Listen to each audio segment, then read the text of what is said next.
Greg Akagi, and Jake Laban, your team with you tonight. We have reached week 2 of the high school football season. To some, maybe that's against all odds. To the rest of us, we are just excited. We've got a game coming for you tonight, and we have a dandy on our hands. The 1-0 Hayden Wildcats taking on the 1-0 Seaman Vikings here in Noto. And Greg, it should be a great game between two teams who had phenomenal week 1 performances. Yeah, absolutely. Big wins for both teams.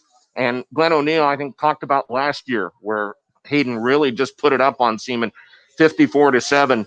He didn't call it motivation, but he called it everything but motivation as to remember what happened in last year's game. And hopefully that's been the incentive for them this week. And talking about this home team first, the Seaman Vikings, we saw them last week for our Envista Credit Union game of the week. And we expected a pretty close game between the Vikings and Washburn Rural. And Seaman came out both offensively and defensively, was dominant all the way through. And that has to be some positive momentum going into what is something of a revenge game tonight. Yeah, absolutely. And you get it on both sides. And specifically, you talk about Reed Cowan, Nathan Zephyrjohn, both ways going and playing extremely well. Bigger test tonight as far as how good Hayden is, but nonetheless, something that they definitely can build on. We'll both be talking about Reed Cowan and Nathan Zephyrjohn plenty throughout tonight's game. On the other side for the Hayden Wildcats, though, this is a team that was phenomenal last week in a win on the road as well against Emporia. It was Desmond Purnell and Will DeVader, two of the senior leaders, two of the many seniors for this Hayden team. They're going to be relied on again in what should be a tough game against a very good Seaman defense. You can't, you don't get two better players in Class 3A than Desmond Purnell and Will DeVader. They're going to get a lot of the carries tonight, as they should. You know, these two teams really marry each other as far as the type of offense they run and what they do, bringing multiple athletes at them as well. So they're familiar with everything, but I think that makes it more fun, too. Should be a great game. We're going to hear from both coaches coming up next because we're just getting started on pregame coverage for our Envista Credit Union 580 Preps game of the week. First up, we'll hear from Bill Arnold, head coach of the Hayden Wildcats. After that, it will be Glenn O'Neill, head coach of the home team, Seaman Vikings. We'll be back in just a moment for those interviews. You're listening to the Envista Credit Union 580 Preps game of the week on Country 106.9. Staphylococcus aureus and Enterococcus allergies bacteria, but does not provide 24-hour. That's why it's so glad my return's all the way down. Every time you touch a surface, you leave behind bacteria. To keep surfaces sanitized all day, use Microban 24. Spray on hard surfaces to kill 99.9% of viruses and bacteria initially. Once dry, Microban 24 is effective for 24 hours on bacteria. Microban 24 sanitizing spray, bathroom, and multi-surface cleaner. Criminalia is an exciting new podcast that explores the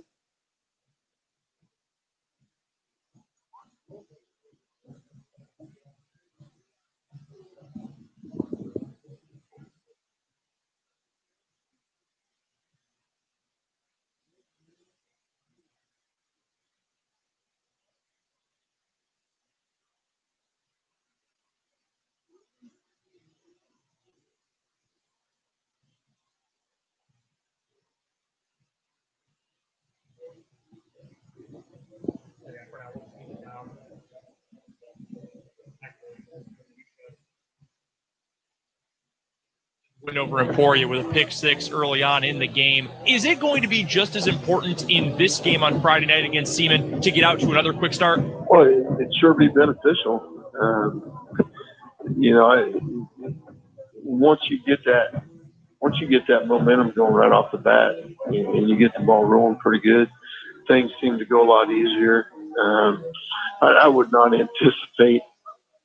Seaman's a good ball club. I would not anticipate something like that taking place, Friday night. But I'm definitely not going to look at gift horse in the mouth. When you think about the energy level for your group, obviously last week was such a strange week, the weird off season, the changes for everything, and then you go in and you have that big win. So going into this game on Friday night against Seaman, are you expecting, again, high energy level, maybe the anxiety, the nerves have calmed down a little bit for your group?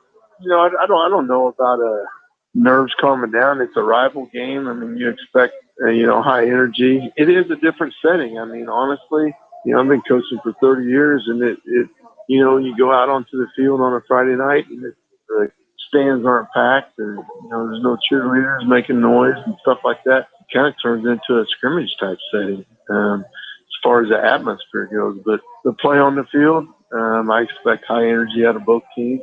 It's a rival game, and it should be a fun time. We're talking to Bill Arnold, the head coach of the Hayden Wildcats, here on the Envista Credit Union Game of the Week pregame show. You mentioned this is a really good Seaman team this year. They come out with a 42-8 win over Washburn Rural in Week 1. What is going to be the one key thing that the Wildcats need to focus in on in this game against Seaman on Friday night?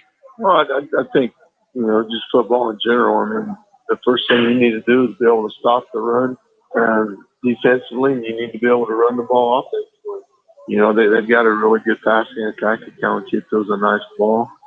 And they got a big offensive line up there that, does a great job protecting him. And some really fast and good-handed receivers out there. It'll be a good test for us. I mean, but, it just comes down to playing football. Stop the run the football, and, try and limit your mistakes. We need to be much better on special teams than we were. That was embarrassing. It's a rivalry game. It should be a great game. Hayden taking on Seaman on Friday night. Bill Arnold is the head coach of the Hayden Wildcats, joining us here on our pregame coverage tonight. Bill, thank you so much, and we'll see you on Friday night. Sounds good. Thank you. We'll talk to Seaman head coach Glenn O'Neill after this on the Envista Credit Union Game of the Week on Country 106.9. Adopt a duck. Help a child win a prize. Adopt your ducks today in the Sertoma Great Topeka Duck Race and race them to the finish line. On Saturday, September 19th, the Ducks will begin their race at 10 a.m. Winners and prizes will be announced online this year. Lucky winners will receive great prizes like a 2012 Ford Focus hatchback from Laird Noller Dealerships and a chance to win $1 million. 100% of the proceeds will benefit Topeka charities, and they need your support more than ever this year. Visit any Alpha Media website and adopt your duck online today. I'm a cool little yellow fella. I wish I had a family. So come on and take a whack at it. Adopt a racing duck for charity. I'm a cool little yellow fella. Tell me, how can you resist my face? I'll say it again, I can help you win the Great Topeka Duck Race. Pre-game coverage continues for the Envista Credit Union 580 Preps Game of the Week on Country 106.9. Brendan Dworzinski here with you, and we are now joined by the head coach of the home team for tonight's game. That is Glenn O'Neill of the Seaman Vikings. And Glenn, you're coming off of a big win against Washburn Rural last week, 42-8 in the opener. What is the biggest thing you can take away from the Week 1 win and apply to this game against Hayden on Friday night? I think probably the biggest is probably the mental part, as far as having a sense of self-confidence and confidence in your teammates, where you can go out and compete with, the big guys. What is something that you guys worked on over the course of the week? And obviously most things went really well in that game last week, but what's the biggest thing you and your group tried to focus on heading into tonight's game? I think, week by week, it's still the same thing. What we try to do is, number one, defensive-wise, we try to teach alignment, where we're supposed to be aligned versus, whatever set that they're going to run. We really believe it all starts with being in the correct spot to start to play. Makes your job. It doesn't make it easy, but it makes it easier than it would be if you were misaligned. Then from there, we're working on what is your responsibility for the play, and then what is your take going to be used as far as, the way that they're going to attack you. So, we kind of use the acronym of ART, A-R-T, alignment, responsibility, technique. And with that, defensive-wise, just got to be sound from there. Make your adjustments with pre-snap change formation, and communicate to your teammates. Offense-wise, same as far as play action pass, gone. They relate to your tackle, so say he doesn't have any help on the outside.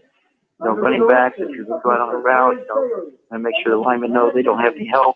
So, I think the biggest thing is probably communication. Glenn O'Neill, head coach of the Seaman Vikings, is joining us on pregame coverage for the Envista Credit Union Game of the Week. This is a rivalry game coming up on Friday night between Seaman and the Hayden Wildcats. A lot of really good games between the two programs. Obviously, you and Coach Bill Arnold know each other well. What is the biggest challenge facing you in any kind of game, and especially tonight against Hayden? Well, I think the number one thing is matching how physical Hayden will play. Coach Arnold's always been known for ball control offense, and the thing that they have that is different, maybe for the other years is with the ball control offense that they have the home run hitters. Some You got to be sound. You got to be aggressive. You got to read your keys. What we've been preaching all week is get your eyes right. Which means, for our guys, they concentrate on your keys. Don't be looking in the backfield, because with all the misdirection, if you're looking into the back, you're probably going to get confused. Seaman taking on Hayden at home coming up on Friday night on the Envista Credit Union Game of the Week. And Coach Glenn O'Neill taking some time to join us for our pregame show today. Glenn, thank you so much as always, and good luck against Hayden on Friday. All right. Thanks a lot. I appreciate it. The coin toss and the opening kick are coming up next. You're listening to the Envista Credit Union Game of the Week on Country 106.9. Hello, this is Bill Curtis. I love spending time at my home in Kansas, looking down a river valley where the grass ripples in the wind, deep green after a spring burn. Those images bring me back again and again. For over 20 years, the Nature Conservancy has helped protect Kansas prairies through sensible conservation that works for everyone. We're now at a critical point in our preservation, and we need your help. Please visit nature.org/Kansas to learn more. Every 2 seconds, someone needs blood. Whether it's a natural disaster or one single child suffering from illness, the American Red Cross stands ready to supply blood when it's most needed. But blood is a perishable product. Therefore, it must continuously be replenished. You can safely donate blood every 56 days. The need is constant. At 10 seconds. Patients are waiting. Call your American Red Cross. 10-4.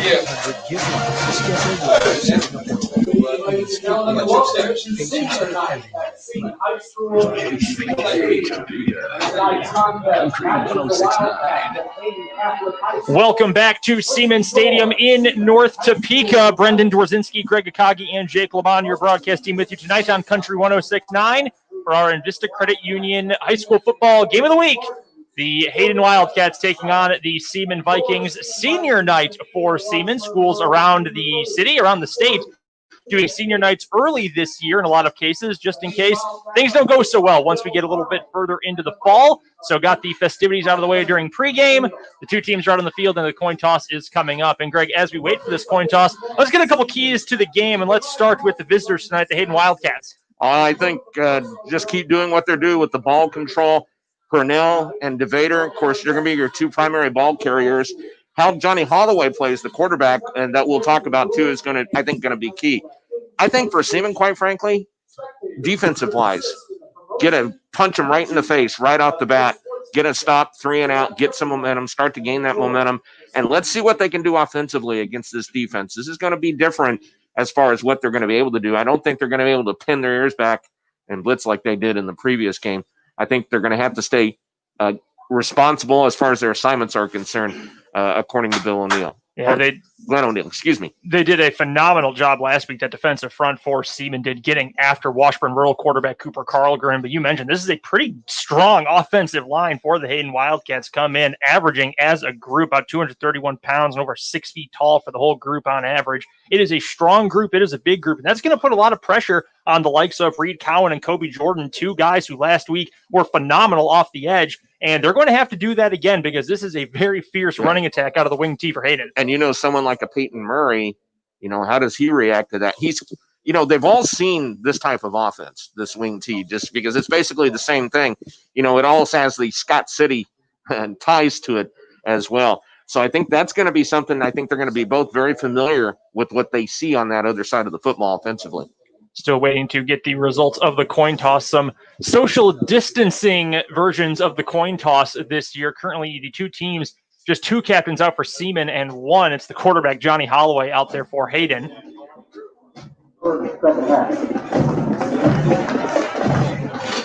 Getting the official announcement of what team is going to be on the field first. So it will be Seaman that receives the ball first. Hayden won the toss and decided to defer to the second half, and that means we're going to get to see the offense led by senior quarterback Reed Cowan to start things off. He was excellent last week, completed 12 of 17 passes for 178 yards and a touchdown. Ran the ball pretty efficiently too, Greg. 5 carries for 36 yards and a score. He is Mr. Do-It-Everything, and he's probably going to have to in this one against, we were talking about a good Seaman front four, but a really good front eight for the Hayden defense. Yeah, and that's going to be key. As much as Cooper Carlgren was scrambling last night, you hope that doesn't be the case of Reed Cowan. Now, remember, last year's game, I think that was the case where he had to scramble and scramble and scramble, and obviously Glenn O'Neill does not want to see that. So that offensive front Watkins, Thomas, Mills, Miller, and Hazenkamp, they're going to have to play big tonight along that offensive line for Seaman.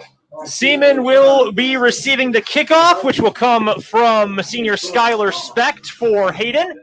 Wildcats wearing their white road uniforms, blue pants, blue numerals with a small slab serif on the font, gold helmets as well, kicking toward the south end zone. That is kicking from left to right as you listen.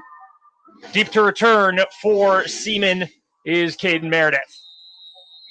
Specht gets ready, puts his hand up, approaches the ball at the 40-yard line, sends it to the south end zone, and we are underway with the Envista Credit Union game of the week. And the kick is actually caught by one of the upmen. It's Peyton Murray for Seaman, who carries it across the 25, across the 30, gets an extra push from his blockers from behind, gets all the way past the 35-yard line on the near hash. You know what Bill Arnold said, they have to play better special teams-wise. Well, right there is just a big pile-up, like a rugby pile-up, but it got Seaman and Peyton Murray about 5 to 7 extra yards on that kick return.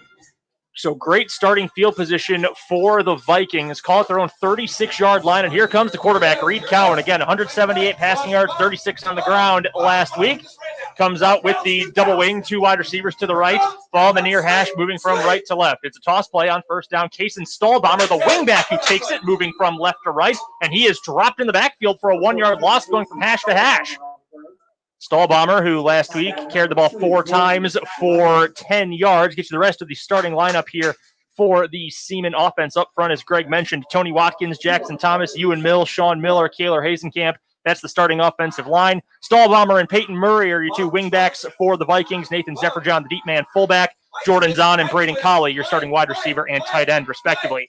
Now on 2nd down and 11. Call it 2nd down and 12 for Seaman. It's a shotgun snap to Cowan. He swings it to the outside, and it's Murray. Makes the catch at the 40 along the near sideline. Spins ahead and is out of bounds at the 44-yard line. So a decent gain on the 2nd down and long, and it will set up just about a 3rd down and 2 from the 44-yard line for Seaman. Yeah, good pressure by Hayden, but could not get to Cowan in time, and he found Murray on the out, and now instead of a 3rd and long, it's going to be a 3rd and short, 3rd and 2. Vikings are moving from right to left as you listen, as they approach the ball on the near left side hash. Cowan goes under center. He's got 3 running backs in the backfield. It's a toss play to Stallbomber, who's going to run straight into the line, and he's able to carry ahead for the 1st down. He's up to the 48-yard line. 1st down for Seaman, which had plenty of them on the ground last week. A punishing running effort against Washburn Rural, and they've got another 1st down in this one. Yeah, the left side of the line. You had in there Zephyr-John, the lead back on that front side. Kobe Jordan in there as well, sealing it off and getting him the hole for the 1st down. It's a good start.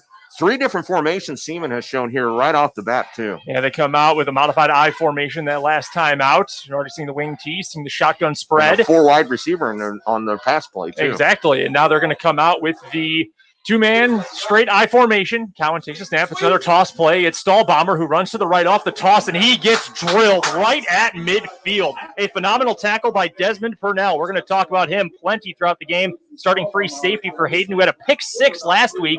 Makes the stop after a gain of about 2.5 yards on 1st down. 10-18 to go here in the 1st. Still no score. Seaman moving the ball effectively down the field. Well, that's the way you want to do it. Dial it up. Purnell not afraid to get in there and mix it up, and he got a solid tackle. 2nd down and 8 coming up for Seaman. They go 3 wide receivers to the right, wide side of the formation. Cowan looks, throws it back to his left. He's got a man wide open, and that's P.J. Vargas. Vargas gets down near the 40-yard line. Call it right at the 40. P.J. Vargas, who last week had a pair of catches for 11 yards, grabs one right here for about 10. That is a 1st down again for Seaman. Now 1 on the ground and 1 through the air here on this 1st drive. You know, that out route, once again, it looks like that's a workable route that Seaman feels like they can exploit, especially on that defensive side. And if they give them enough cushion, boy, they're gonna do that all night long. And remember last week, Greg, the first 2 drives of the game for Seaman both went over 11 plays and both resulted in touchdowns. We're just through 2 minutes gone here in the 1st. Double wing formation for Seaman. It's another toss play to Stallbomber. It's a wing back pass for the 2nd week in a row, and the man is wide open. Deep down the field, it's Jordan Zahn. Touchdown, Vikings, and Seaman strikes in less than 2.5 minutes into this week 2 rivalry contest. 2 weeks in a row, a wing back pass for Kason Stallbomber, and this time Jordan Zahn is wide open for 6. Boy, oh boy, they saw the sweep, Brendan. That corner and that safety came up, and look who was wide open. Wide open. Jordan's on. All Stahlbaumer had to do is lift it up there and get that to him, and they got the score. What an incredible throw that time. He was left all alone. And now the extra point coming for Seaman. The kick is up. It is sent high and directly through the uprights. And the Seaman Vikings, with 9:47 to go in the first quarter, with a 7-0 lead over the Hayden Wildcats. We'll take a break. You're listening to the Envista Credit Union High School Football Game of the Week on Country 106.9.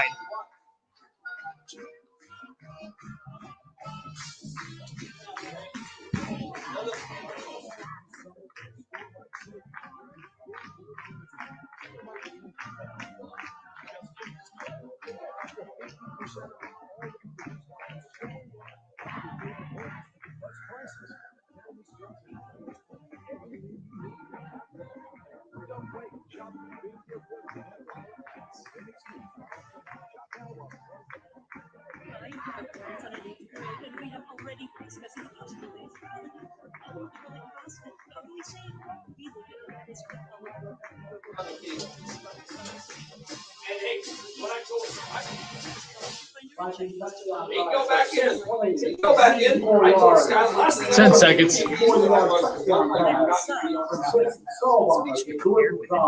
Watch the back. Visit EnvistaCollegeRoadmap.com to find out more. Insured by NCUA.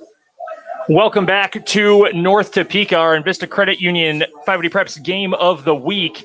It is the Seaman Vikings with an early 7-0 lead over the Hayden Wildcats. 9:47 to go in the first as Seaman sends this kickoff away. It's Desmond Purnell deep to return it for Hayden. Catches the ball at the 11-yard line. Will head right up the middle of the field, moving from left to right. Dodges one tackle, gets spun around, and is down at the 25-yard line. So that is where the Hayden offense, led by senior quarterback Johnny Holloway, will take over. You know, one thing about that, too, Seaman showed that play last week as well, and that's when you think, okay, watch out for that gadget play.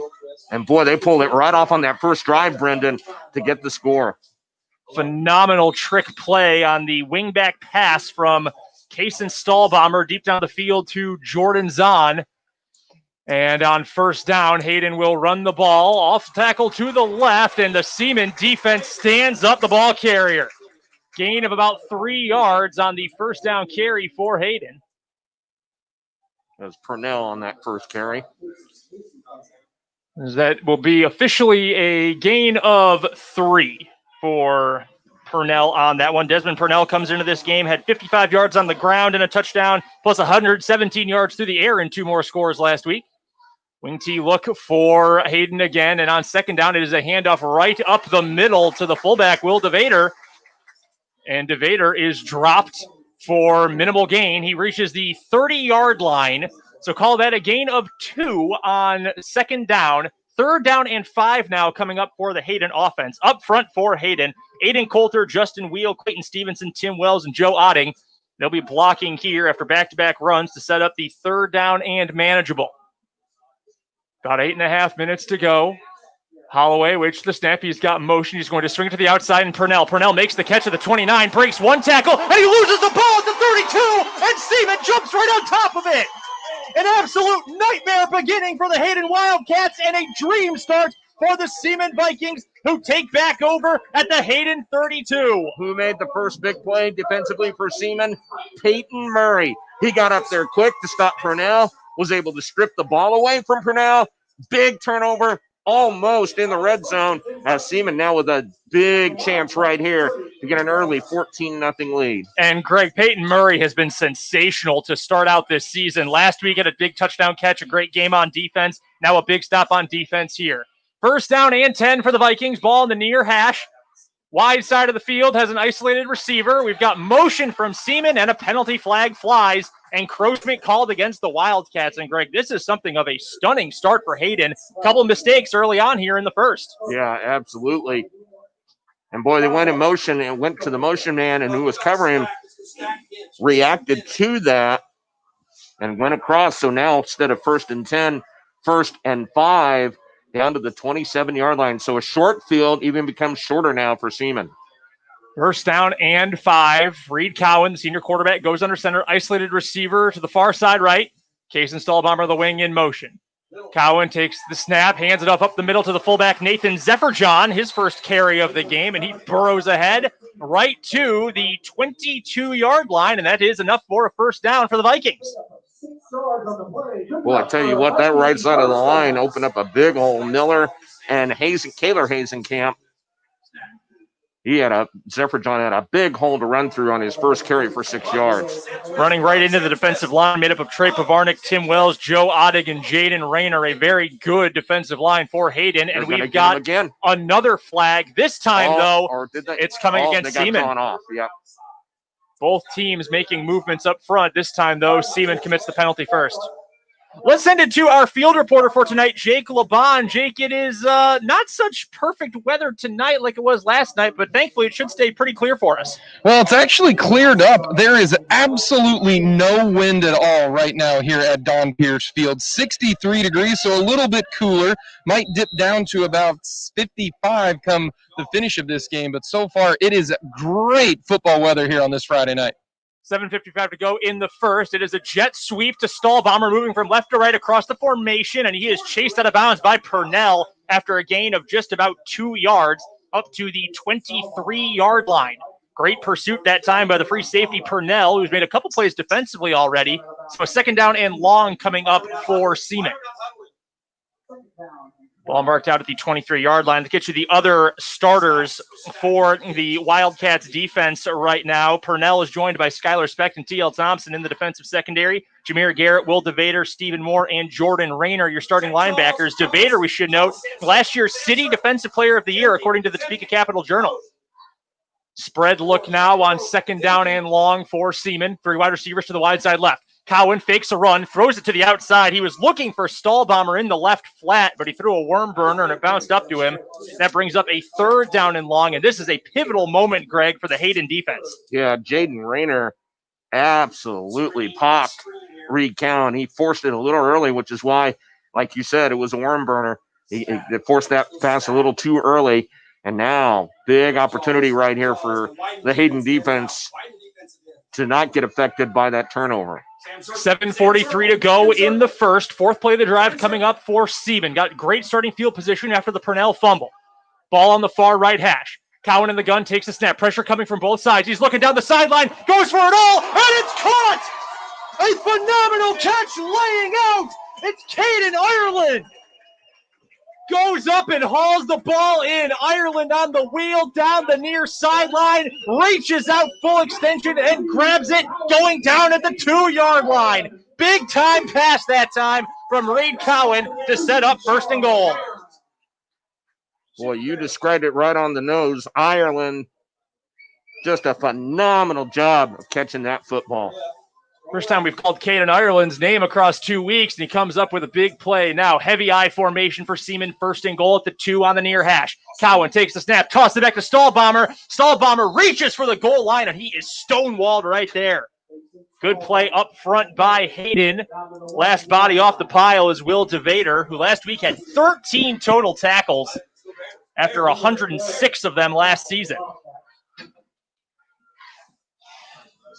Just under 7 minutes to go here in what has been an eventful first quarter, especially for the Seaman Vikings. Big play after big play, and now they face a second down and goal from the 1-yard line. Kobe Jordan comes into the game as the deep back, along with Nathan Zephyr-John. Cowan takes the snap, burrows ahead, and the quarterback sneaks it in and extends the Seaman lead. Touchdown, Vikings. And on senior night in North Topeka, the Seaman Vikings get out to a 13-0 lead over the also undefeated Hayden Wildcats. 6:38 to go here in the first. Yeah, they did a good job of looking like it was going to go on a power right there with Jordan right there. But then it was Reed Cowan who just said, I'm going to take it right up behind my great center, Ewan Mills, to get the score. Excellent job that time. Now the extra point coming for the Vikings. Ike Pringle on to kick it, sends it high end over end and straight through the uprights. With the extra point, Seaman extends its lead 14-0 over the rival Hayden Wildcats. Been an exciting first quarter. We'll continue it after this here on the Envista Credit Union Game of the Week on Country 106.9. Brendan, can you hear the commercials?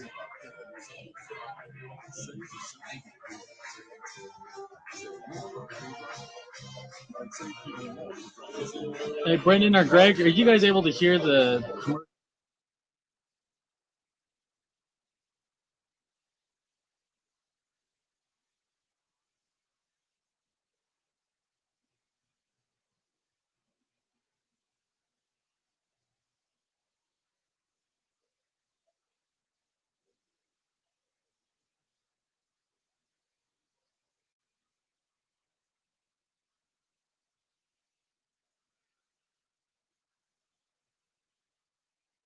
By the Vikings, 6 plays, 32 10 yards. seconds. Knocked off by a 1-yard touchdown run by Reed Allen. Capital One. What's in your wallet?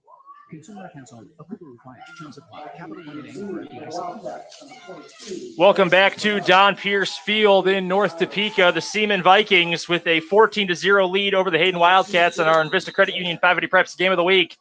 Ike Pringle to kick the ball away for Seaman, kicking from right to left. It's Desmond Purnell who catches the kickoff at the 10-yard line, heads toward the middle of the field, gets to the 25, now tries to wave it to the outside. He gets outside to the left, back to the 25, now to the 30, and he is eventually escorted out of bounds by a group of Vikings up near the 35-yard line. So decent starting position for the Hayden Wildcats to start off this next drive. Brendan, I talked about getting them punching in the mouth, so to speak, for Seaman. I think that's exactly what they've done here. So how does Hayden respond? Bill Arnold's team now down 14-0. They're not.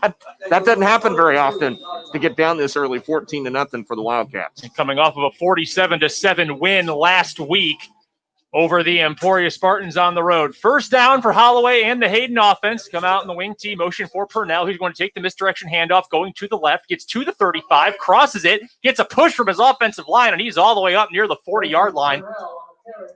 They're actually going to mark him at the 39. Purnell bounced around a little bit after he went down initially.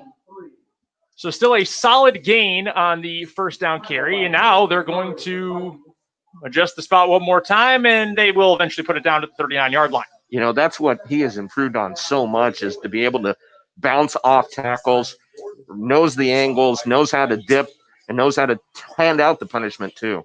Last week's City Player of the Week in the Topeka Capital Journal, having a slow start to this one. Second down coming up for the Wildcats. It's another give right up the middle.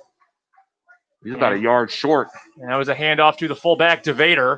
No, he's 2 yards short. Yeah, he's marked down at the 41-yard line, so call it a gain of 2, but still a third down and 2 to go.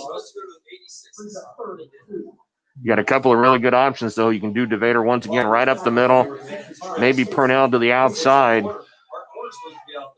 DeVader, who had 115 yards on the ground last week, averaged over 11 per carry. He's the deep man here with 5:11 to go in the first on third down and 2.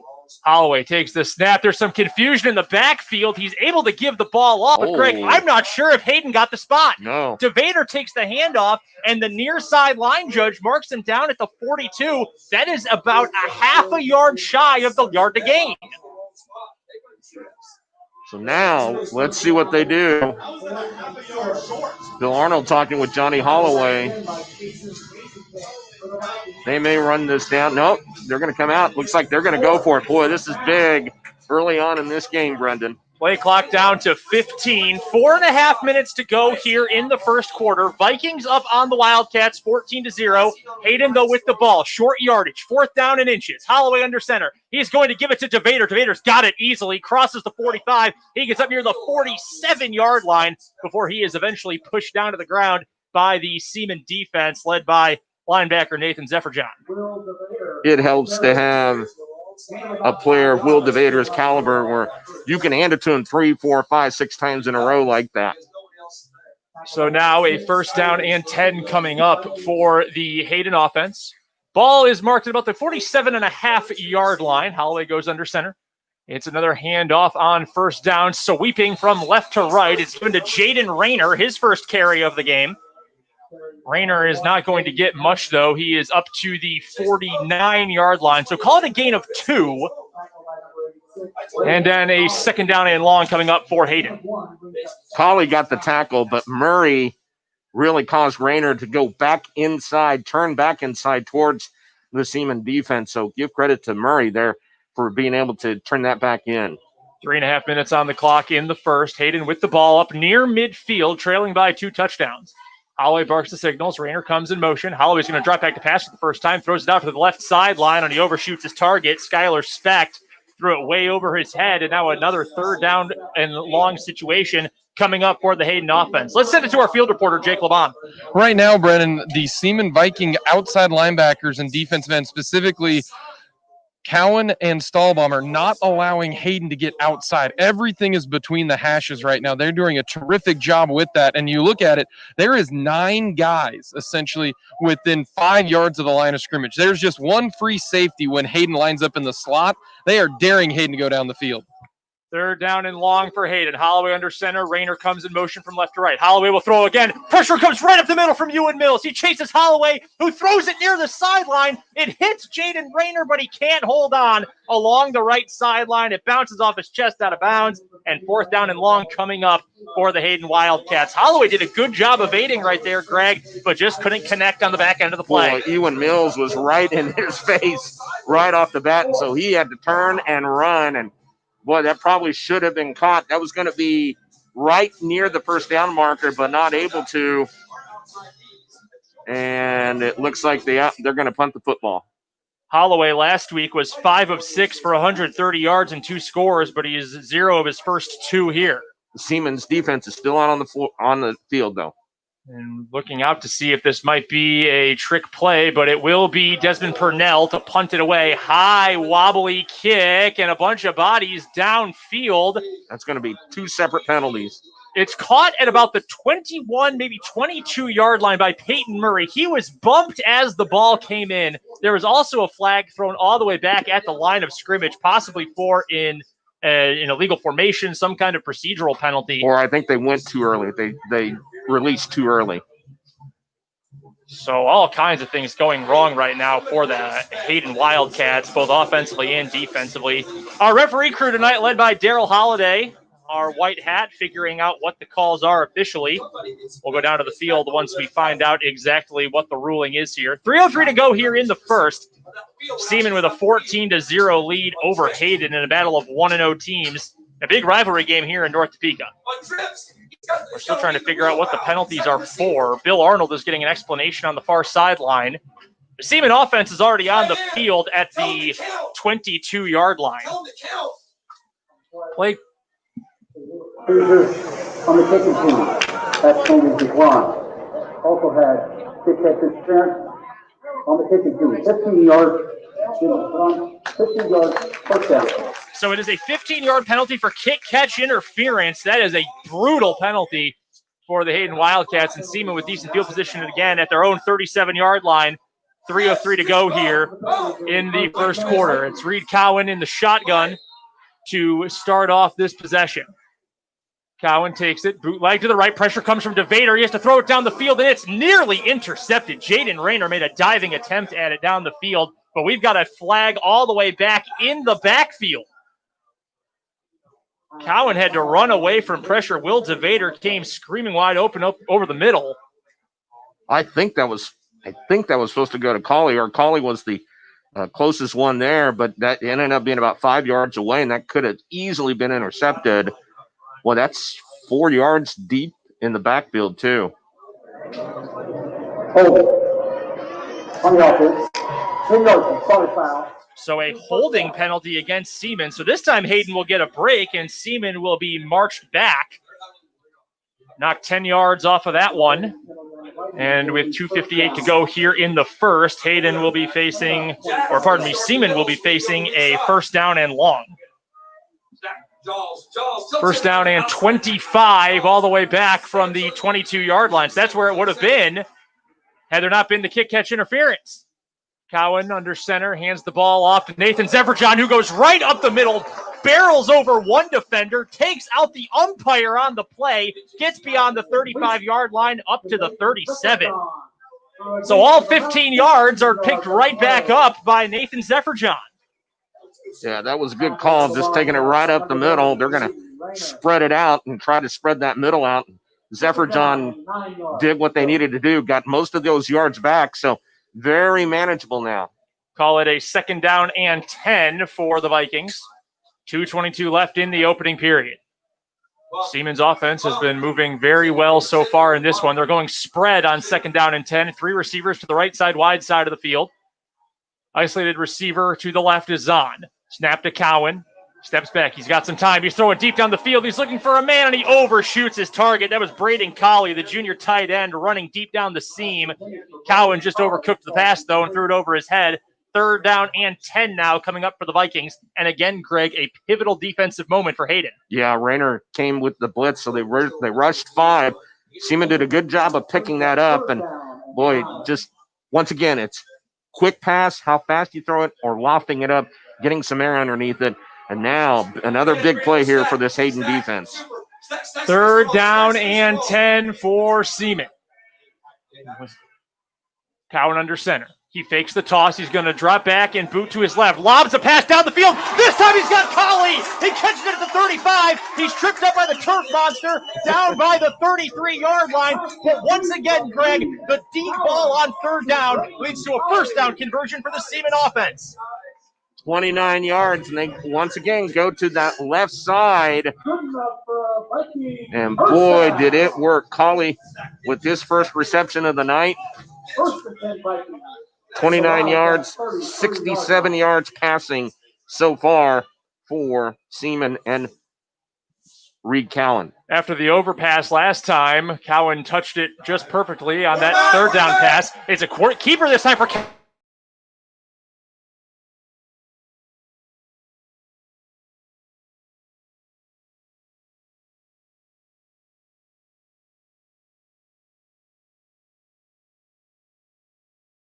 Right, and ends up gaining a huge amount, 18 yards, another 1st down in the red zone for Seaman. How much of that is the fake on selling the fake, keeping the football, and then rolling around that right end like he was able to do? And once Cowan got into open space, there's where the big gain came in.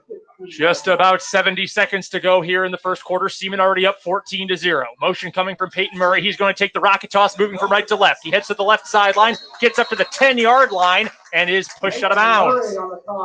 Peyton Murray with a sizable gain on 1st down, gets to the 10-yard line, 2nd down and 5, and now Seaman only has to run one more play in the opening quarter. Unbelievable start offensively for Seaman. It was a great week 1 outing for them, and the Vikings are picking up right where they left off. And a lot of this is chunk yardage too, Brendan. You don't expect that against the Hayden defense. This is the 6th play of the drive for the Vikings. Their previous 2 drives also were 6 plays each. Both those went for a touchdown. Cowan under center. It's a quick toss outside to Stallbomber. Stallbomber gets to the 10-yard line. There's a flag on the far sideline. Stallbomber gets to the front corner of the end zone. Waiting for a signal, and it does not look like we are going to get a signal for a touchdown. I think they're going to get Peyton Murray, who was out on the outside. I think they're going to get him for a hold. That would be the 2nd holding penalty against Seaman on this drive. Let's get Darryl Holliday's call down on the field. Yeah, and it was thrown by the side judge, and you saw Murray out there. He was the one blocking, try to seal that inside. So now it will be a 2nd down and 15 for the Vikings. They're back to the 20-yard line after the play.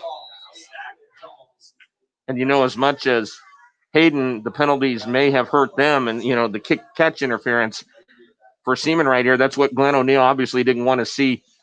Getting inside the red zone now with the penalty.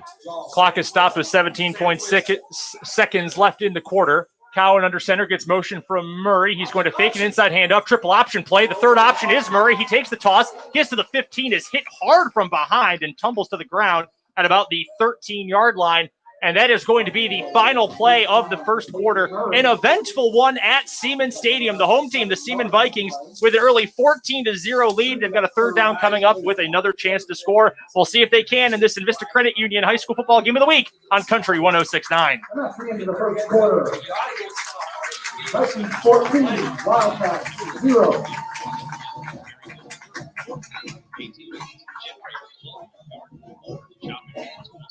Selling Saturday, September 12th, 10 a.m. Featuring John Deere 6120 and 4230 tractors, John Deere, Case and Leader combines, grain trucks, carts, trailers, planting equipment, rogator sprayers, earth moving equipment, pickups, more. Auctions live with online bidding available both days. Full listings, photos, youngauction.com.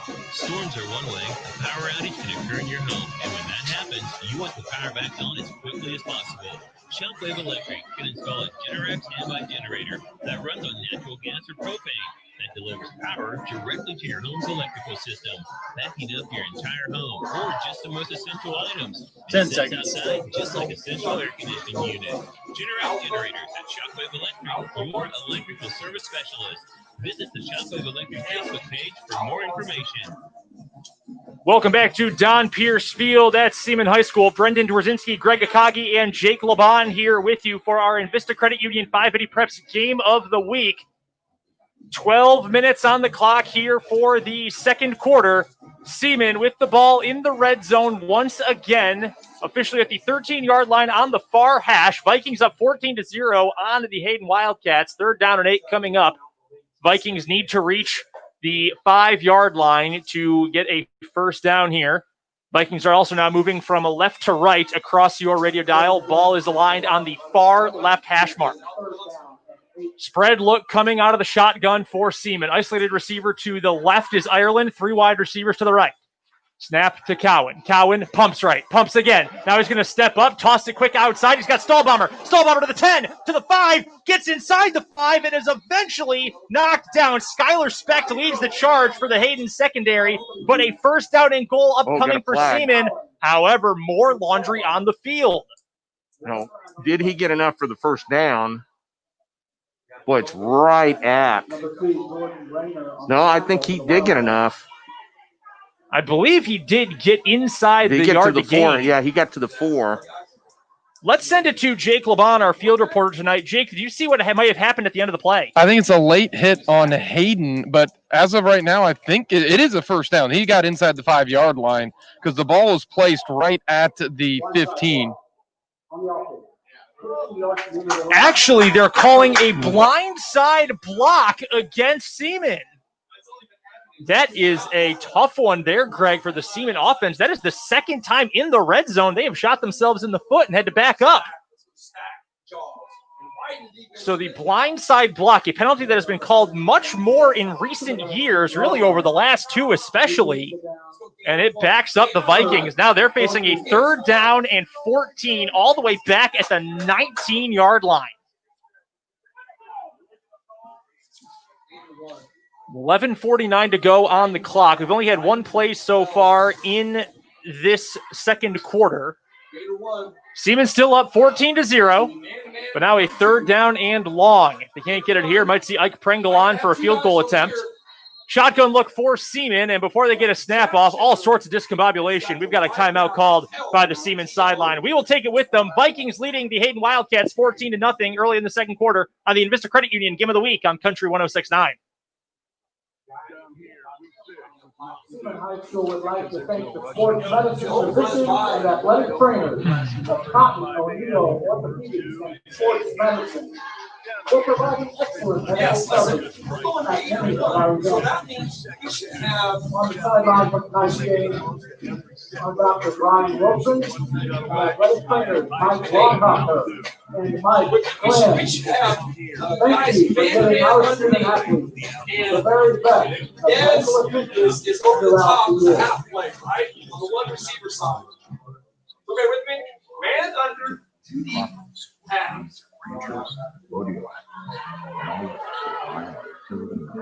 Jaden's going strong BM. 10 seconds. Those guards got to go strong A. Have the Vader spot quarterback back out. Pictures of today's game. To view high-quality action photos, go to www. It is Seaman ball, 3rd down and 14 to go inside the red zone. Brendan Dworzinski, Greg Akagi, Jake Laban with you in North Topeka. Our Envista Credit Union 580 Preps Game of the Week.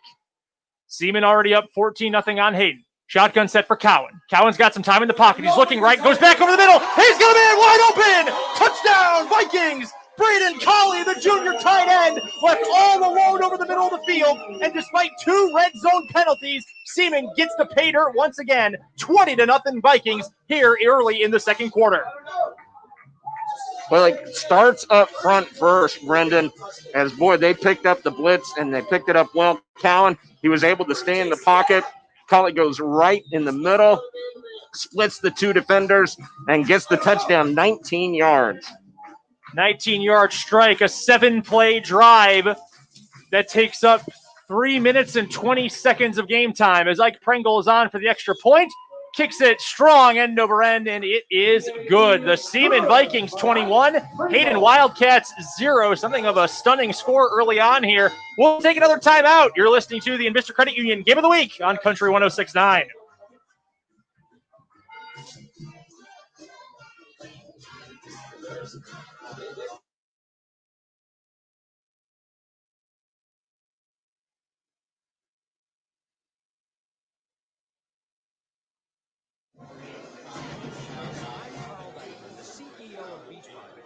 Sent a free membership to another customer.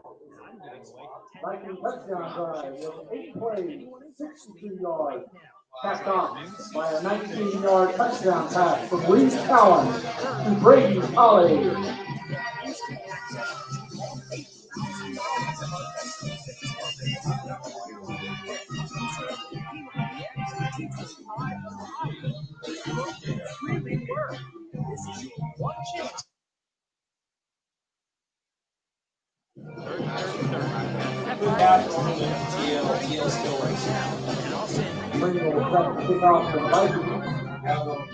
Brendan Dworzinski and Greg Akagi with you at Seaman Stadium here in the capital city. Jake Laban, our field reporter tonight for the Envista Credit Union 580 Preps Game of the Week. 11:43 to go in the first half.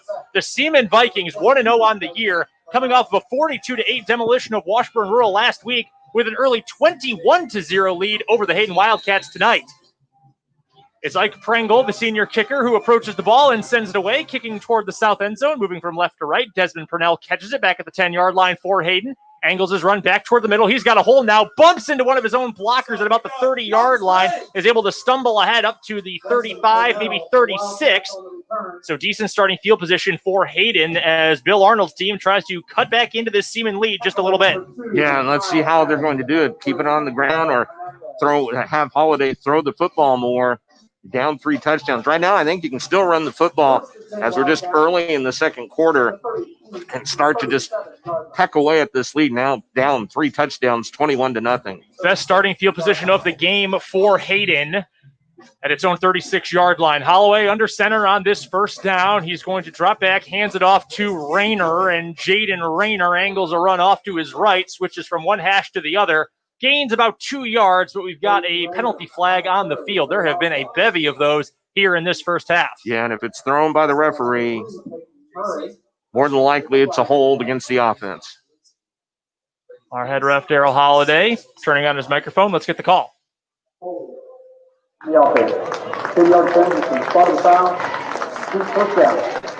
It is indeed a penalty against the Hayden offensive line.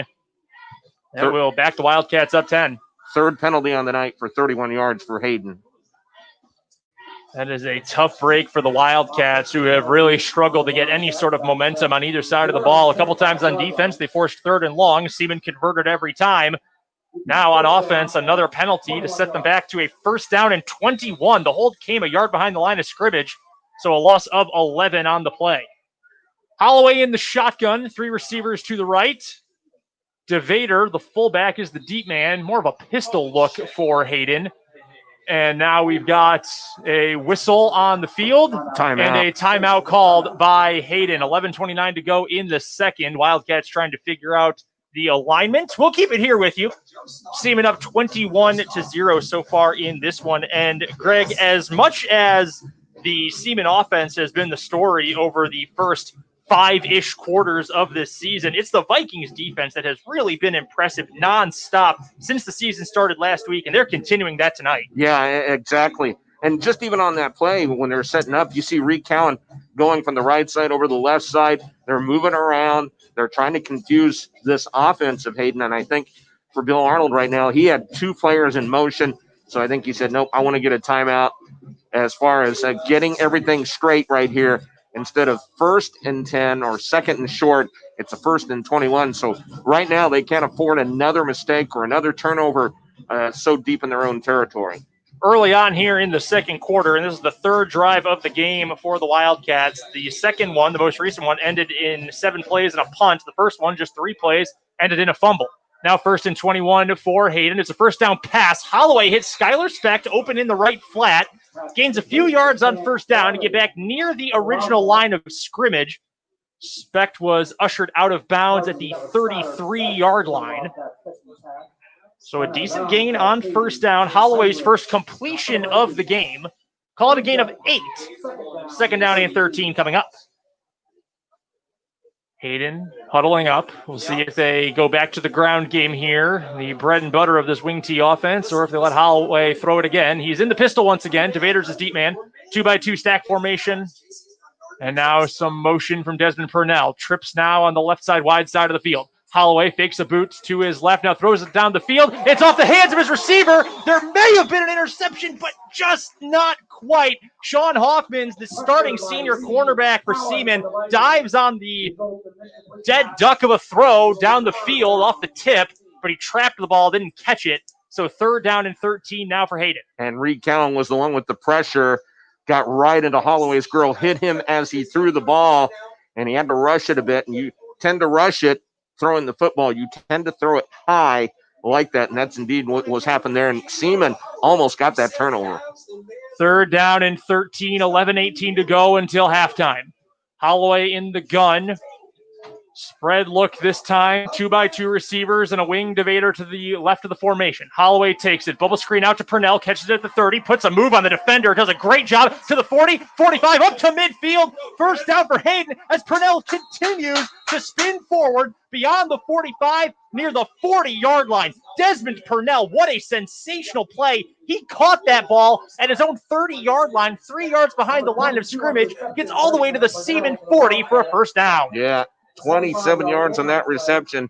That is the talent right there of Desmond Purnell, able to make the defender totally miss that. Sean Hoffman's, we kind of left in the dust right at the line of scrimmage, and he had open field after that to get the big gain. Just the second first down of this first half for Hayden. Now the Wildcats back under center. Jaden Rayner takes a misdirection handoff, spins around, ends up running backwards for a couple of yards after first contact, and lands on his back up near the 31 and the 32-yard line is where the umpire will lay the ball to rest.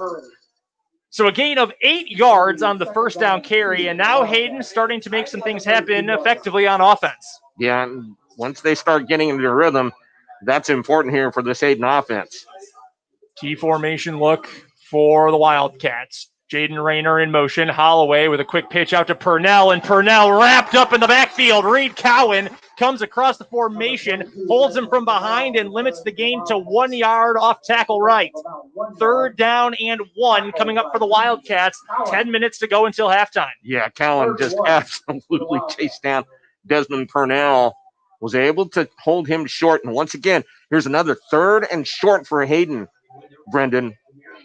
Let's see if they're able to convert. Cowan, who last week made his first ever appearance at defensive end, and he has been a menace from that spot so far. In a 3rd down and short, hand up to DeVader. He's got the first down and a whole lot more, past the 25, down to the 22-yard line. 9-yard gain on the dive by Will DeVader. And another first down for the Wildcats. Hayden now just on the outskirts of the red zone for the first time in this game. End of the first quarter, 166 yards total offense for Seaman compared to just 23 for Hayden. This is a big opportunity for the Wildcats to cut into this 3-touchdown lead. Holloway under center. Wing T offense for the Wildcats. It's a pitch outside to Purnell. Puts the stiff arm on. Gets to the outside of the 20 to the 15. Cuts back inside of the 10-yard line. 1st and goal coming up for the Wildcats. Desmond Purnell making things happen with the shifty moves. 1st down and goal for Hayden.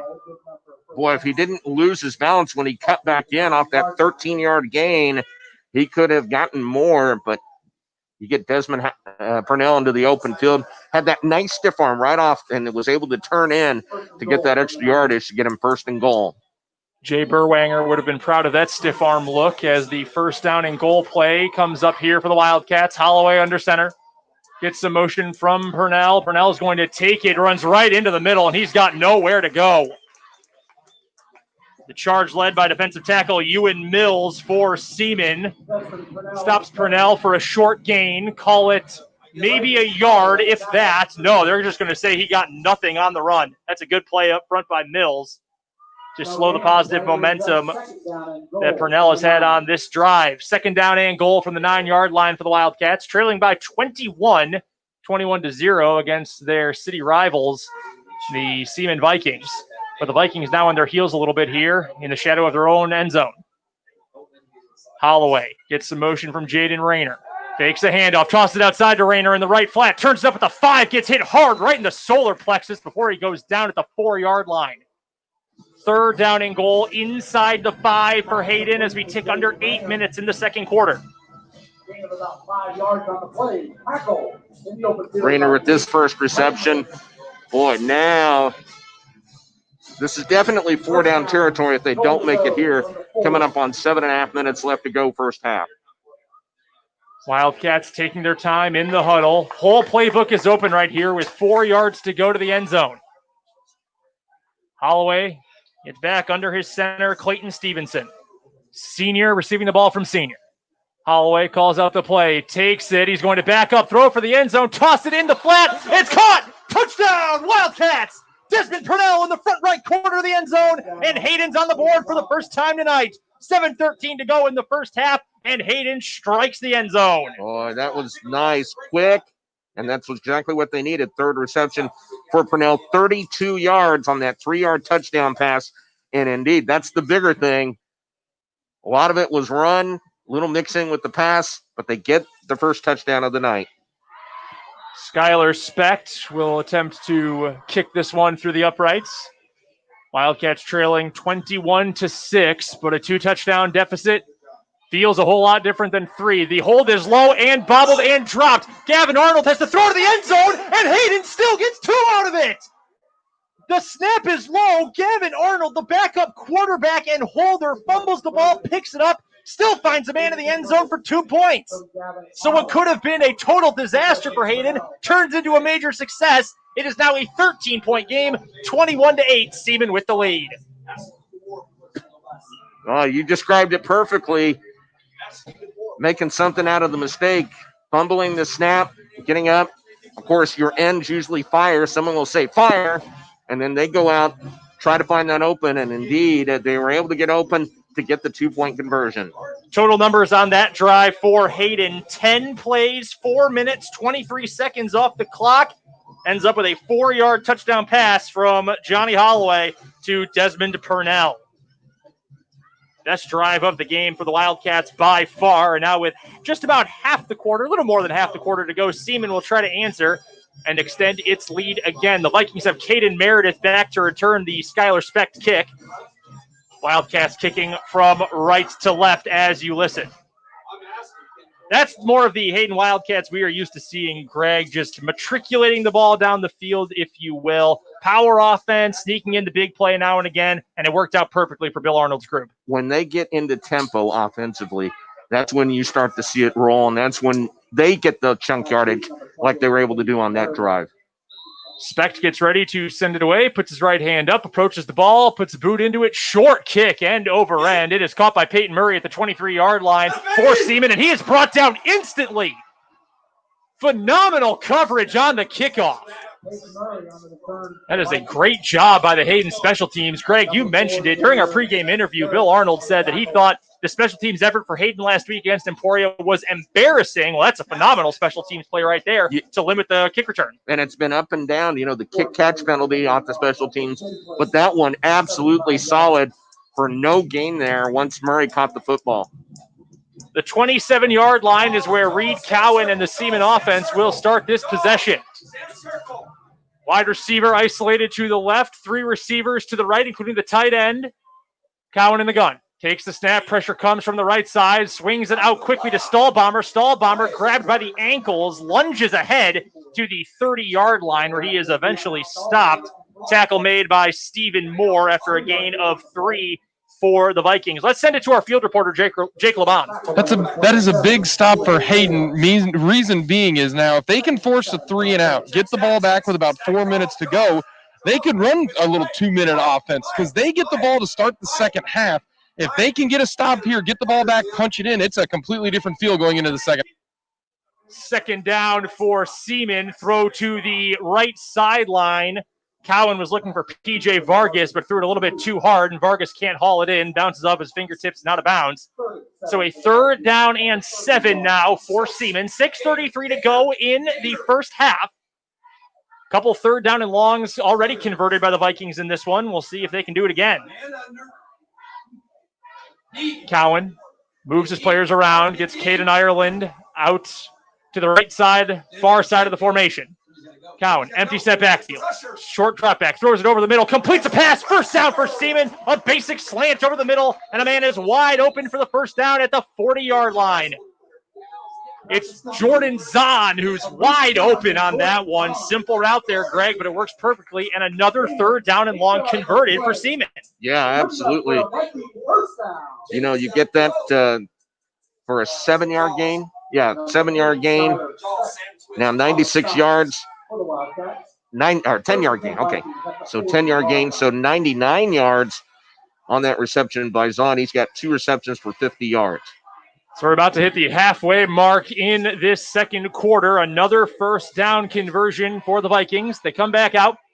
Deep back is Zephyr John. 2 receivers to the right side, short side. And Zephyr John is going to take the ball on a delayed give. Gets to midfield. Gets to the 45. Seaman is in Hayden territory with another 1st down.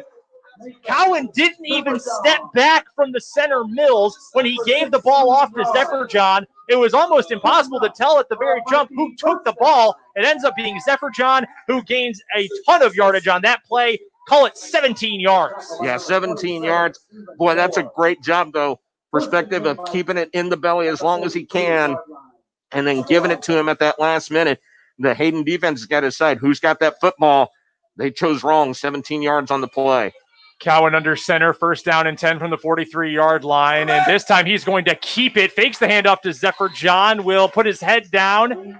Rush ahead up to the 40-yard line. Short gain on that play. Call it 3 for Cowan. 2nd down and 7 coming up for the Vikes. 5 minutes to go in this first half. Don't forget to stick around for our post-game or our halftime show, on this Envista Credit Union high school football game of the week. We'll have scores from around the area, a scoring summary from our game, and we'll get you the first half stats. That's coming up on the halftime show in just under 5 minutes of game time. 2nd down and 7 for the Vikings. 4:50 on the clock. Seaman up 21-8 over Hayden. A battle of 1-0 teams here in week 2. Cowan under center, and no one for the Seaman offensive line or anywhere on the offense moved. And Will DeVader, the all-state inside linebacker, comes racing across the line. So that'll be 5 free yards for Seaman.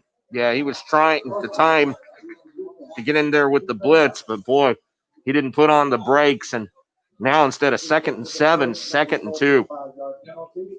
That's definitely a frustrating penalty for the Hayden defense. And now a 2nd and long becomes a 2nd and short, just 2 yards to go to move the chains. Zephyr John once again is the deep back. The wings are Murray and Stubhummer.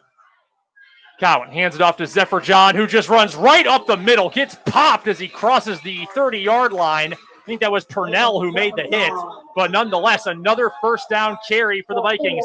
5 yards, call it 6 actually. A little reverb off the hit gave Zephyr John an extra yard there, and another 1st down for Seaman. 4 carries, 44 yards on the night for Nathan Zephyr John. 6, 15, 17, and 6 yards. So he's got some big chunk yardage as well. 29-yard line, ball on the far hash. Seaman moving from left to right across your radio dial.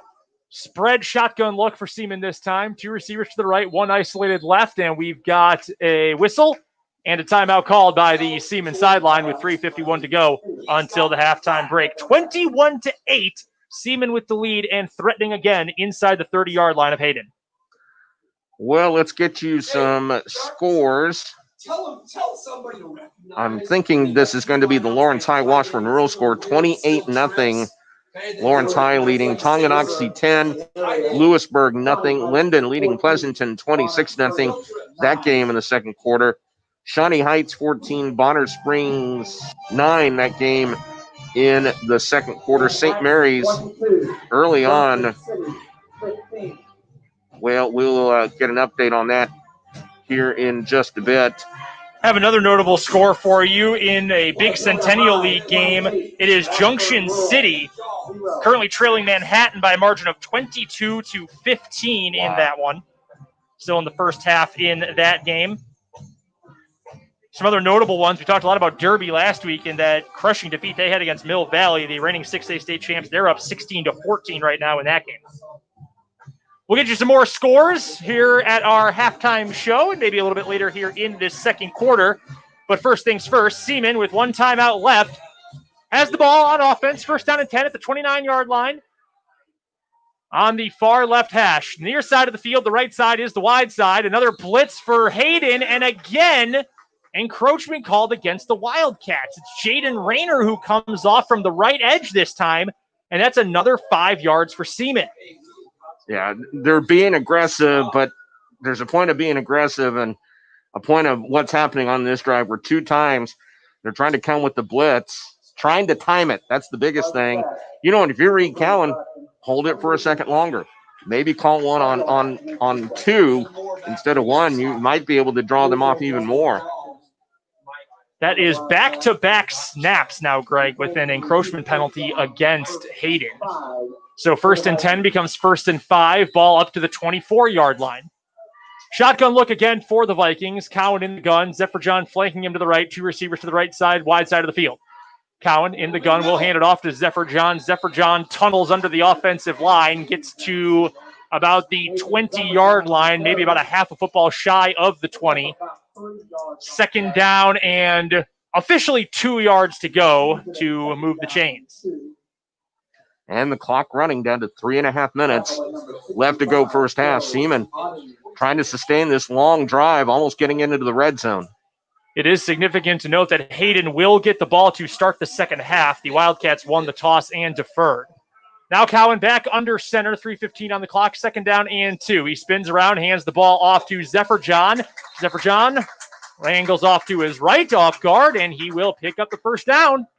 Gets to the 17-yard line. The Vikings are in the red zone once again with just about 3 minutes left to go until the break. Another long drive here, the longest of the game so far for Seaman. That was the 8th play of the drive. And they are in no hurry, trying to draw this clock down to 2:50 left to go first half. Cowan slowly approaches the line. I formation, Jordan and Zephyr John in the backfield. Kobe Jordan moves out to the side. It's a toss play, and we've got a whistle and another flag. This time, though, it's called against the Vikings.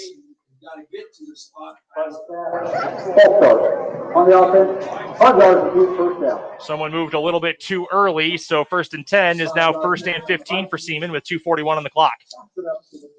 That's the 5th penalty against Seaman. Both teams now with 5 penalties, so 10 penalties called in this first half. And 3 of them on this drive alone, 3 of them in what's about to be just 4 snaps. Seaman still up by 13, 21-8 over Hayden in what was a much anticipated game here in Northeast Kansas tonight. 2 teams that have high expectations for this year. And Seaman came out firing, started up 21-0. Hayden scored and got a 2-point conversion on its last possession. But now Seaman threatening again. Pistol look for the Vikings. Fake handoff by Cowan. He's looking deep down the field, rolls to his right near the hash mark, throws it back over the middle against the grain, and it is knocked away. Hits Skylar Specht right in the chest, but we've got a flag that was thrown near the line of scrimmage. I think that was the flag was thrown before Cowan even let go of the ball. Yeah, he did. Darrell Holiday threw the flag. On the offense. And another hold called against Seaman. Well, that's 5 yards back from the line of scrimmage. So in essence, this is going to end up being a 15-yard penalty. Holding on the offense, 10 yards from the spot of the foul. First down. Like you said, Greg, that is a spot foul there and that will push the Vikings back even more. Seaman has done a good job so far in this game moving the ball when they have a long way to go for the first down sticks, but this is now a 1st and 30. About a mile and a half Yeah. to get the first down. Ball is placed at the 37-yard line. The Vikings need to reach the 7 for a first down. They have a first down right now, though, with 2:33 on the clock. Spread look for the Vikings. Out of the shotgun, it's a handoff to Nathan Zephyrjohn, and Zephyrjohn is bottled up instantly. He gets to maybe the 35, and that's it. Give Zephyrjohn 2 on that carry as the clock continues to tick away slowly. Seaman still in no hurry, despite being much further away from the end zone now. Huddling up and waiting. Vikings still have 1 timeout. Hayden with 2 in its pocket. And the play clock is down to 25. Both teams. They're going to run it down. Yeah, if Hayden's not going to call timeout, they're going to run it clear down. Yeah, both teams still waiting as we go down to 1:50 to play until halftime. 3 wide receivers to the right, isolated receiver to the left. Cowan in the gun, Zephyrjohn flanks him to the left. Cowan leans down, takes the snap, drops straight back, pumps to the right, now throws it deep down the field. He's got his tight end, Braden Colley, up near the 25, maybe 26-yard line. A solid gain that time, 9 yards on the pass. Still a 3rd down and long coming up, a 3rd down and 19 after the 9-yard gain through the air to Colley. 108 yards for Cowan in the first half passing. 3rd reception for Colley for 57 yards. And Cowan last week had 178 yards for the whole game, averaged over 10 yards per attempt. And Hayden is not calling a timeout. We are down to 1 minute to go in the first half. They can take it down almost to 45 seconds left. Ball near the 26-yard line. Snap to Cowan in the gun. He looks left. He throws a tight spiral off to the left. Had a man open, and P.J. Vargas can't haul it in. Excellent throw that time by Cowan. He set his eyes, fired, and threw that ball like a heat-seeking missile, but it's a little too hot to handle for Vargas, and it falls to the turf with 48 seconds flat to go here in the first half. 21-8, Seaman with the lead, and the offense is staying on the field for now. And this is one, how do you look at it? Do you just try to get something out in the open and let them go, or do you try something deep? Still 2 timeouts for Hayden. Reset of the formation by Cowan. 2 receivers to the right, and we've got a whistle and a timeout called by Hayden. 1 remaining for Bill Arnold and the Wildcats. Again, 48 seconds to go in the first half. Seaman with the ball facing a 4th down and 19 from the Hayden 26. Another score. Emporia leads Atchison 14-6. And, of course, you're going to get some of these matchups that you normally wouldn't see because of all the cancellations and all the reschedule and reschedule and, in some cases, rescheduling. And, even I even saw a couple of games today. They didn't decide till today to cancel them. I saw a couple of them just out of abundance of caution. Free State Wednesday, they got their game, or Lincoln Prep, they were supposed to play, pulled out because Free State did have a player who didn't play last week that was diagnosed with COVID, but they had they have over 30 players that are in quarantine right now. So out of abundance of caution. And Free State was trying to find an opponent. Yep. They couldn't find an opponent for this Friday, so they're not playing. And by the way, Lawrence High now leading Washburn Rural 35-0 that game in the second quarter. Tough start to the year for the Junior Blues. Lost to the Seaman Vikings last week, 42-8 right here on Country 106.9. By the way, we do owe you a station ID. You're listening to the Envista Credit Union High School Football Game of the Week on Country 106.9 KTPK Topeka. 48 seconds left. Seaman stays out on offense. 2 receivers to the right, 1 isolated to the wide side left. Cowan in the gun. Pressure comes up the middle. Cowan has to roll right. Blindly throws it deep down the field. It's tipped up in the air, and it will fall harmlessly to the turf.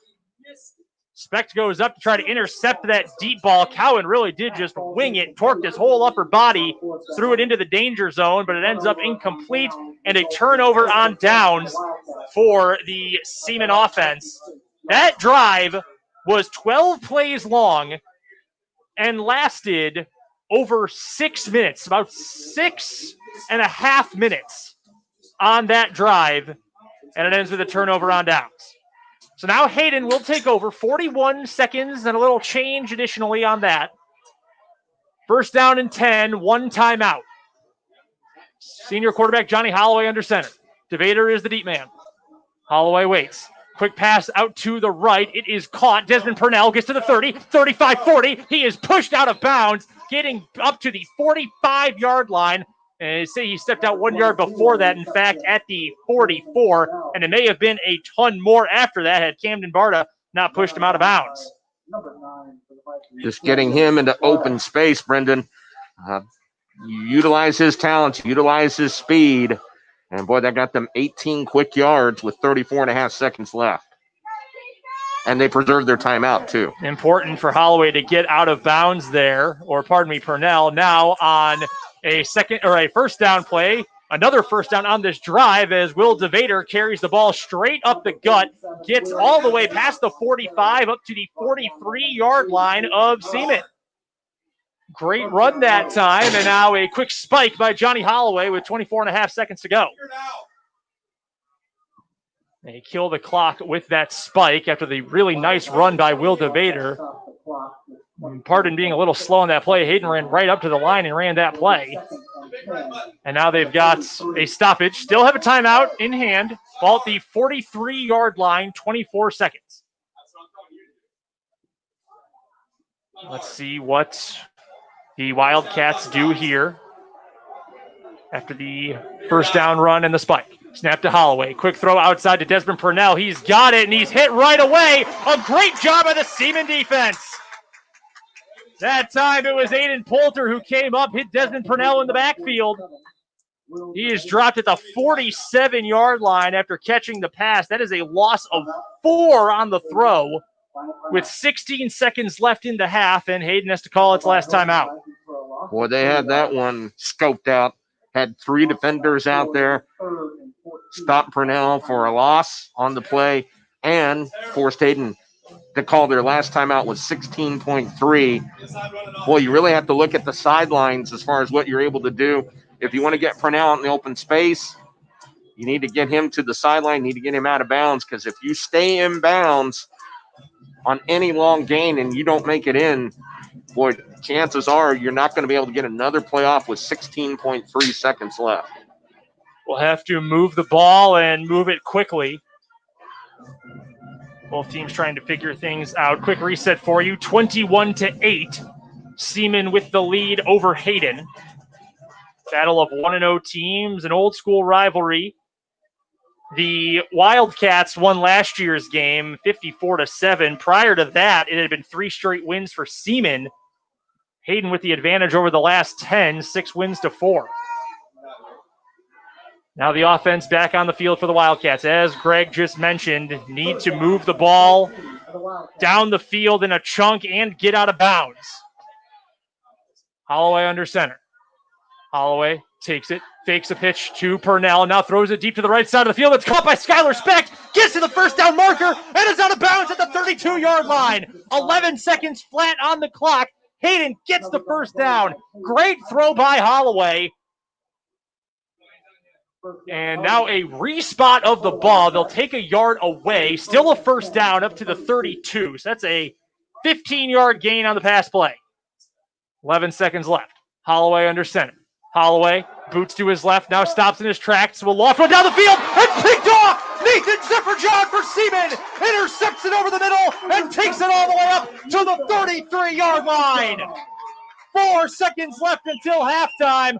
Holloway rolled it slightly to his left, lofted it back over the middle, and the inside linebacker, Zephyr-John, was just right there waiting for it. Zephyr-John sitting in the zone, just right there, spied it. So you do your job right.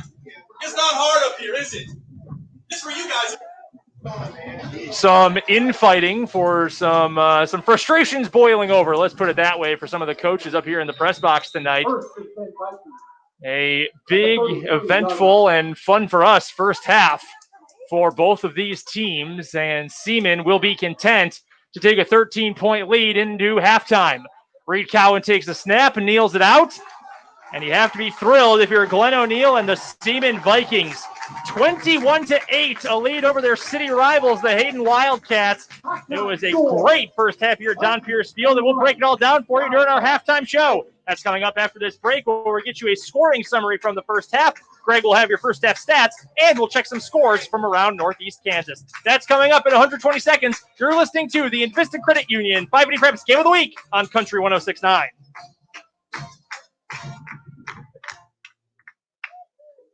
Ladies and gentlemen, may I have your attention, please, as we focus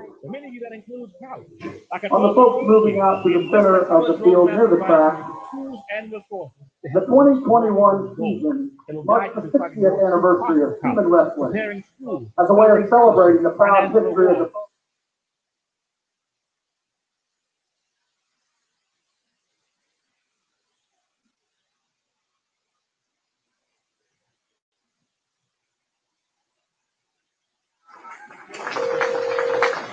that team led by the late Don what's going on? Well, honey, I have some news. Okay, what? Came home from the state tournament. All that training paid off. I got the job. Oh, I knew you would get it. When you donate stuff to Goodwill, you help provide job things for people right here in your community. Goodwill. Donate stuff, create jobs. Find your nearest donation center at goodwill.org. A message from Goodwill and the Ag Council.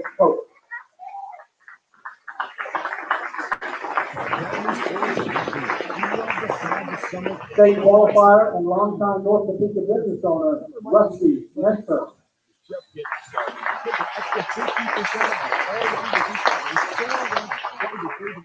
State qualifier and retired Topeka firefighter, Mike Hidalgo.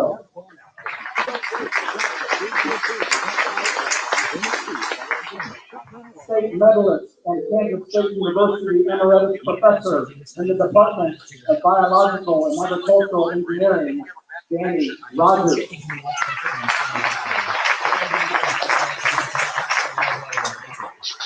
Assistant coach Jody Thompson was unable to be here, but sends his regrets. Thompson coached and taught at Seaman High School from 1970 to 1972 before moving on to Columbus High School, where he started the wrestling program. After Columbus, he started another program at Levesque Community College. It's a wing back pass for the second week in a row, and a man is wide open. I would also like to recognize the assistant coaches, Ron Ray and Jordan Beth.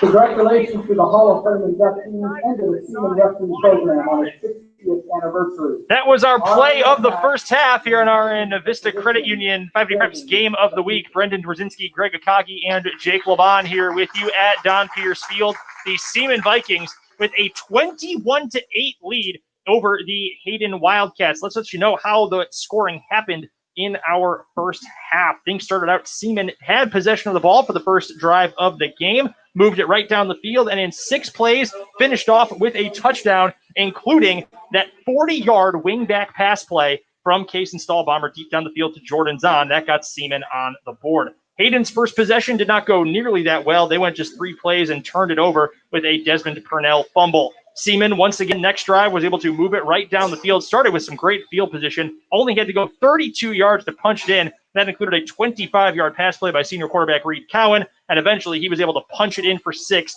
from 1 yard out. Second drive for Hayden. They were able to go all of 7 plays that time, but had to punt once again, giving the ball back to the potent Seaman offense, and the Vikings were able to score a 3rd straight touchdown to open the game for the 2nd week in a row. This time, it was a 7-play drive, ended up with Reed Cowan passing from 19 yards out to his tight end, Braden Colley, on a 3rd down on 14 from the 19-yard line. Seaman went up at that point 21-0.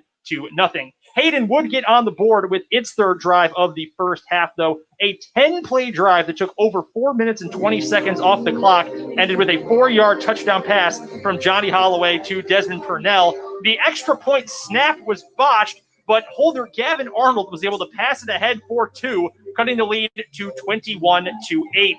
Seaman's 4th drive of the first half was 12 plays long, but ended in a turnover on downs after over 6.5 minutes came off the clock. Hayden had one more chance to move the ball down the field, had a nice pass play from Johnny Holloway, the quarterback, some nice runs as well by Will DeVader, but it ended on an interception thrown for the second week in a row by Holloway, picked off by Seaman inside linebacker Nathan Zephyrdjian, and the Vikings were able to kneel out the clock to end the first half. That's what gives us our halftime score of 21-8, the Seaman Vikings with the lead. And for some more of the specifics, some more of the stats, my partner, Greg Akagi. All right. Thank you very much, Brendan. As far as stats overall, Seaman, 18 rushes, 94 yards. Passing-wise, they were 9 of 14 in the first half for 148 yards, 2 touchdowns, no interceptions. Hayden, 13 rushes, 65 yards. Passing-wise, 8 of 13 for 74 yards, 1 touchdown and 1 interception. So total plays, 32 total plays for Seaman, 242 yards. Hayden, 26 total plays for 139 yards. You look at some of the individual stats. Nathan Zephyrdjian, 7 rushes for 53 yards. Kason Stahlbomber, 5 rushes for 8 yards. Reed Cowan, 3 rushes for 22 yards. Cowan, 8 of 13 for 108 yards and a touchdown. And Kason Stahlbomber, he's 2 for 2 on the season, 1 for 1 today with 40 yards and a touchdown. Braden Colley, the leading receiver, 3 receptions, 57 yards. Jordan Zahn, though, 2 receptions for 50 yards. For Hayden, Desmond Purnell has been held basically in check, 5 rushes, 23 yards. Will DeVader, 6 rushes, 32 yards on the day. Holloway, 8 of 13 for 74 yards, a touchdown and interception. Purnell, though, does have 5 receptions for 46 yards. So 69 yards of offense for Desmond Purnell. But right now you see the scoreboard, Seaman 21, Hayden 8. You mentioned the 2 for 2 on the season for Kason Stahlbomber. 2 for 2, 2 touchdowns, 106 yards. That sounds like a pretty good start to the season for anyone. We're just getting started here on our Envista Credit Union 580 Preps halftime show. When we come back, we'll get you some scores from around Northeast Kansas. Get your keys to the second half of this one. At halftime, Seaman with a 21-8 lead over Hayden on the Envista Credit Union 580 Preps Game of the Week on Country 106.9. Okay, forest animals, kids are coming to the forest, and it's up to us to make those.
Tickets are on sale now at SackandFoxCasino.com and at our Sack and Fox gift shop.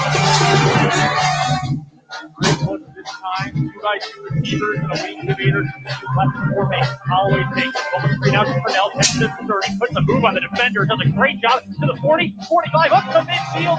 First down for Hayden. And Purnell continues to spin forward beyond the 45 near the 40-yard line. Desmond Purnell, what a sensational play play. He caught that ball, and it's over the yard line. He started behind the line of scrimmage, gets all the way to the Seaman 40 for a first down.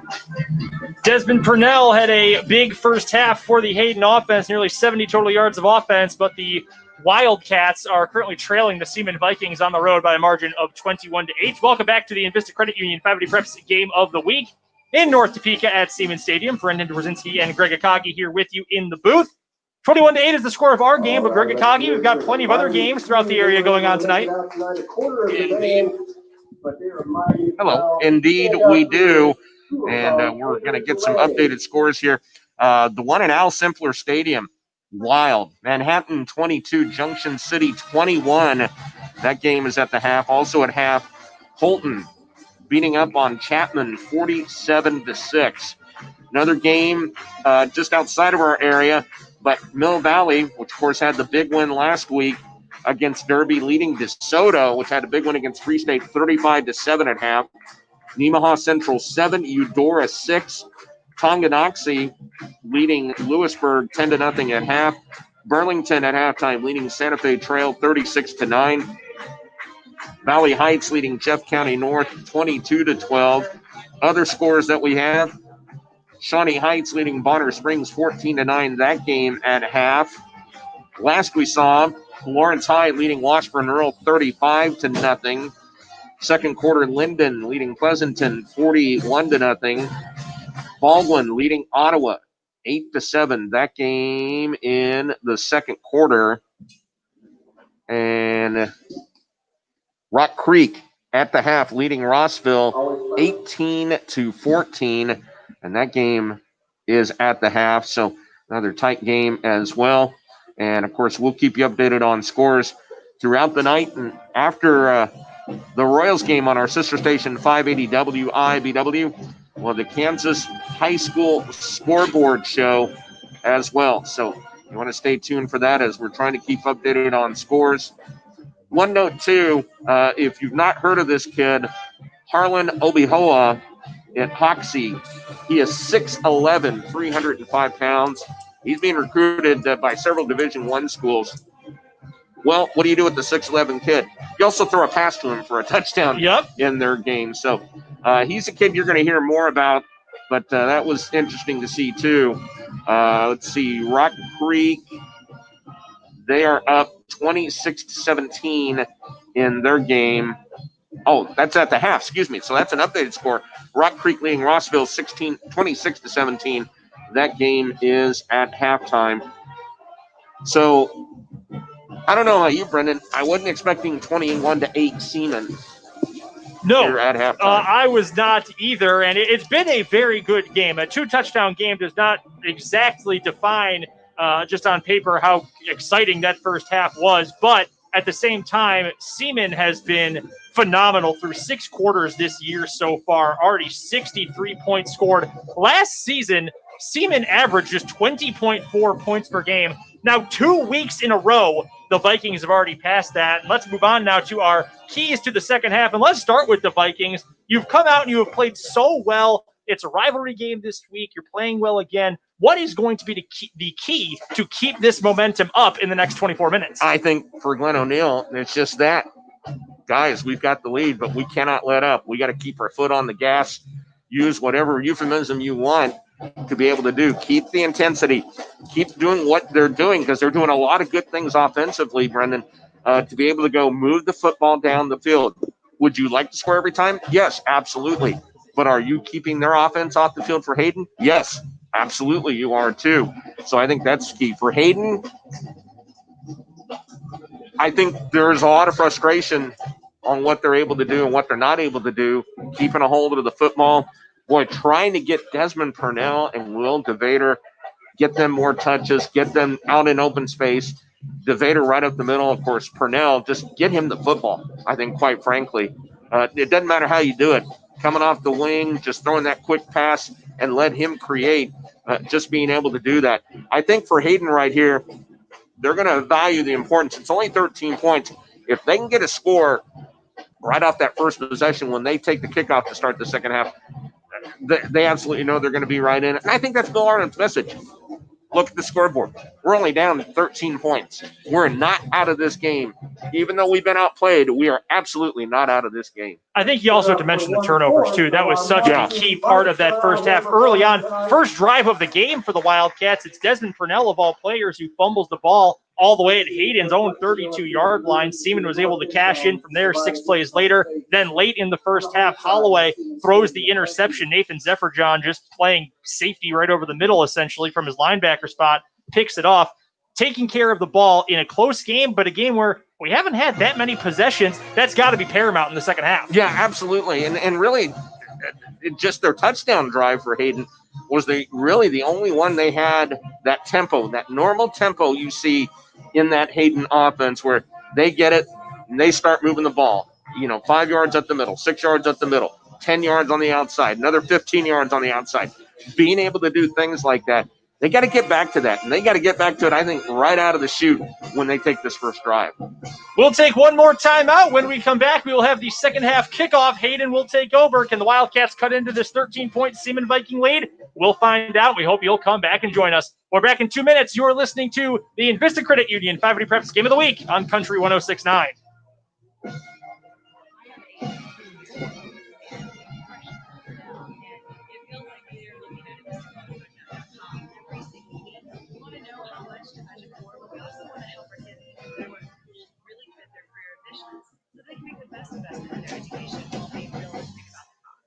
Envista makes it easy. Envista comparing schools, discovering scholarships, finding ways to pay for college, and more. Even better, it's free. Learn more at Envista. I want to give a shout out to our students that have come out this evening to support their Vikings.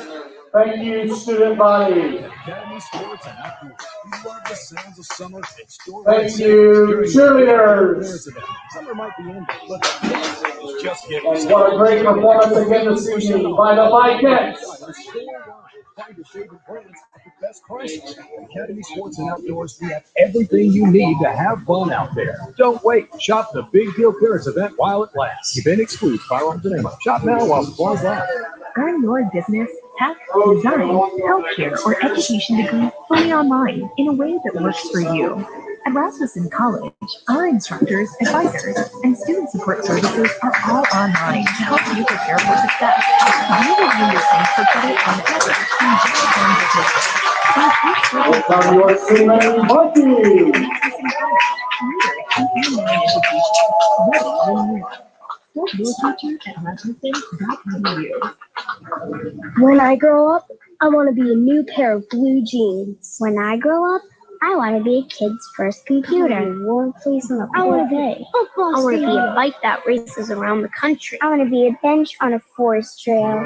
When I grow up, I don't want to be a piece of garbage. And if you recycle me, I won't be. Give your garbage another life. Recycle. Learn how at iwantyorecycled.org. Brought to you by Keep America Beautiful and the United. Welcome back to Seaman Stadium in North Topeka. Brendan Dworzinski and Greg Akagi with you in the press box. Jake Laban, our field reporter tonight.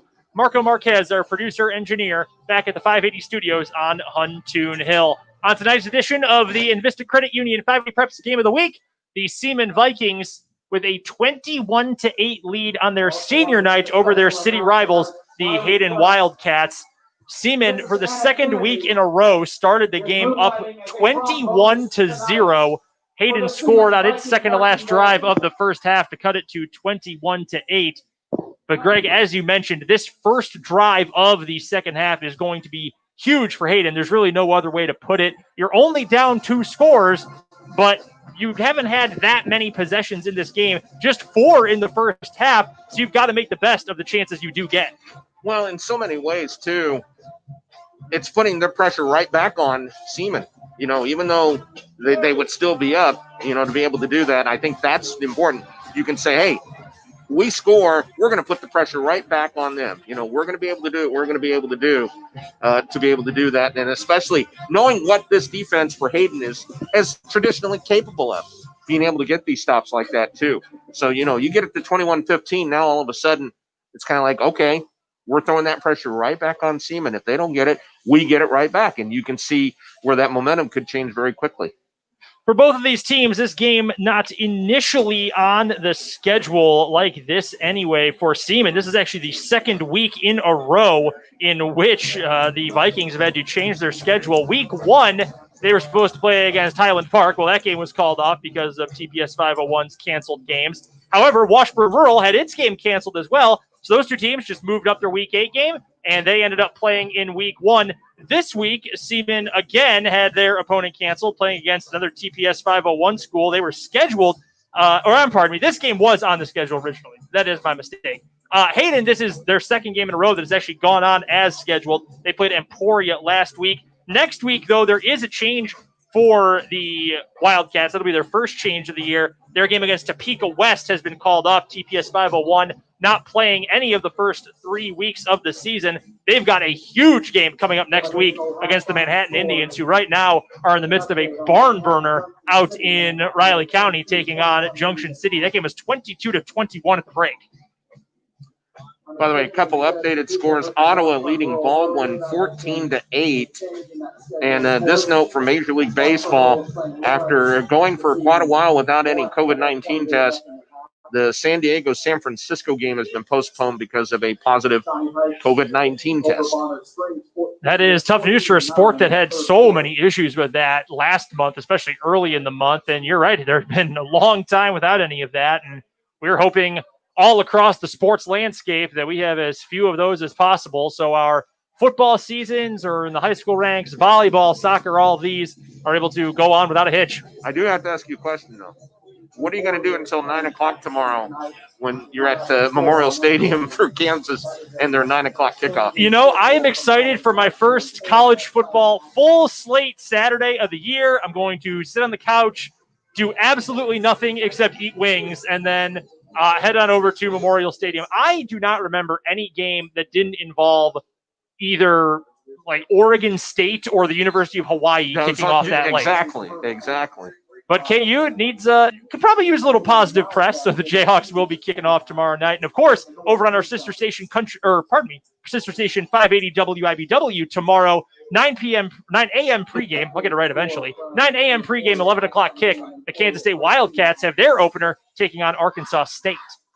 K-State with fans in the stands. Yes. At limited capacity. KU without fans in the stands. It'll be a very strange dichotomy all over the place. There are a number of fans and students here at Seaman Stadium tonight are watching their Vikings with a 21-8 lead through the first half against the Hayden Wildcats. Hayden will start the second half with the ball.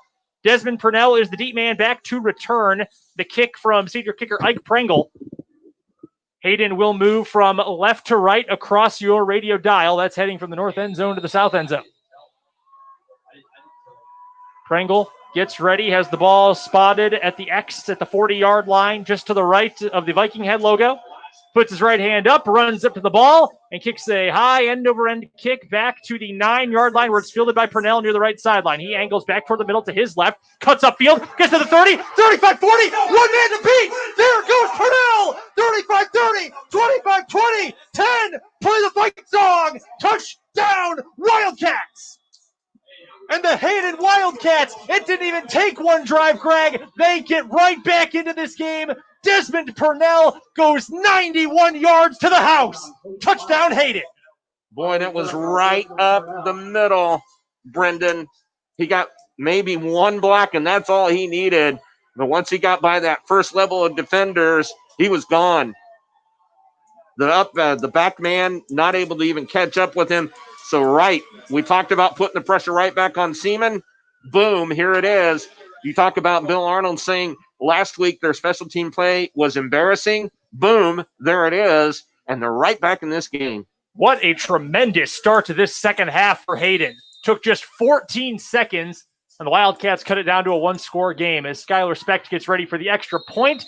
It's a low kick, but he puts it right between the posts. 21-15. Seaman's lead down to 6 over Hayden after the 91-yard kickoff return touchdown by Desmond Purnell. We'll take a break. You're listening to the Envista Credit Union 500 Preps Game of the Week on Country 106.9. Does learning a language feel like this? No habla español. Bom dia. Good day. Good morning. Good evening.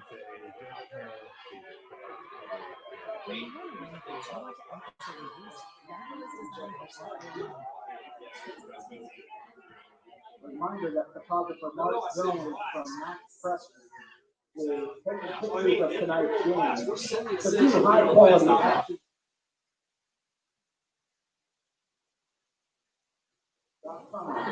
American Sports for high school sports. I don't want us jumping off Y el clima está muy bueno afuera. 10 seconds. Now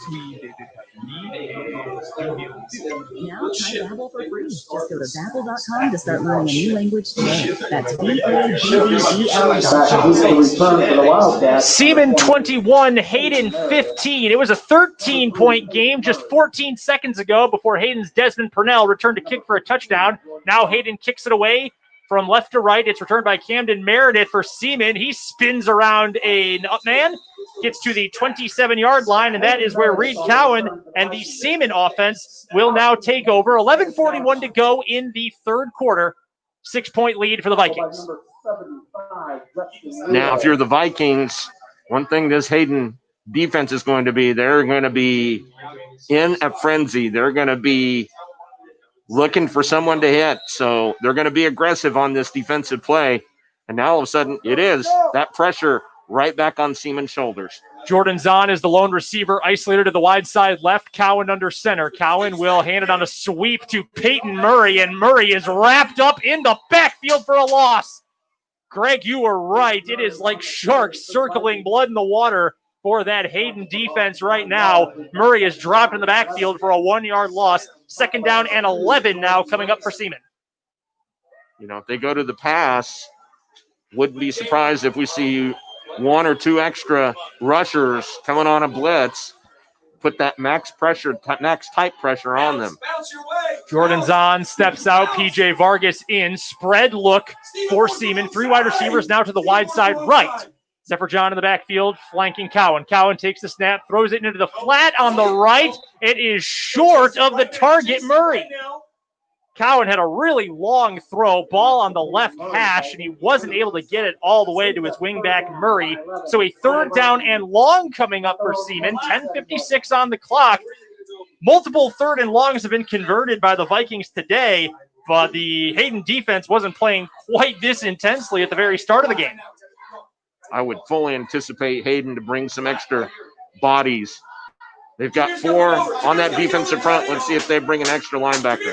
4 receivers, 3 by 1, 3 to the right. Cowan in the backfield, pump short right, now throws it down, and he's got a man wide open. The tight end, Braden Colley, along the right side numbers, gets a 1st down up to the 40-yard line.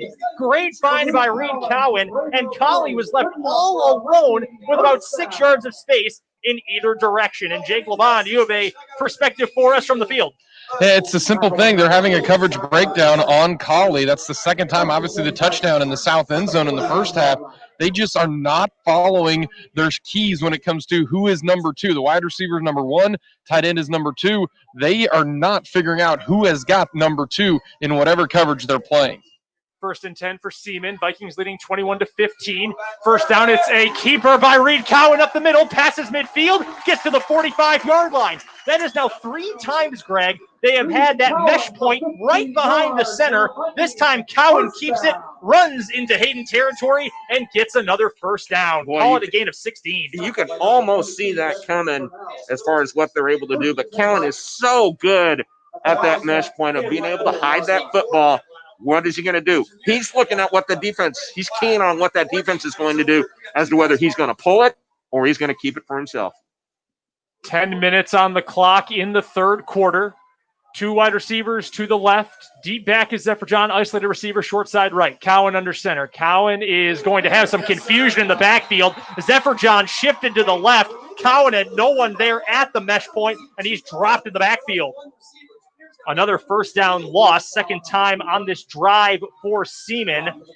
2 yards lost on the botched handoff or the botched RPO by Cowan. He literally sat there and waited, realized finally after about 2 seconds nobody's there, and he pulled it in before he got the ball knocked away from him. 2nd down and 12. Ball at the 46-yard line for the Vikings. 2 receivers left. Zephyr John to the left of Cowan. Cowan, 3-step drop from the gun. He's looking downfield. Pressure comes from the right. He has to throw it away. He's got Zephyr John at the 42. Zephyr John sheds 1 tackle up to the 40. Pushes ahead to about the 39-yard line. Nathan Zephyr John just would not go down. And a good job by Cowan to get that ball away at all. DeVader and another group of Wildcats were tailing him from the right side, and Cowan was just able to get rid of the ball for a gain of 7, setting up a 3rd down and manageable distance of about 5 yards. Yeah, he absolutely held it until the very last second, found Zephyr John open. Ball at the 38-yard line. Stahlbomber and Kobe Jordan in the backfield. Wing to the right as well as Collie.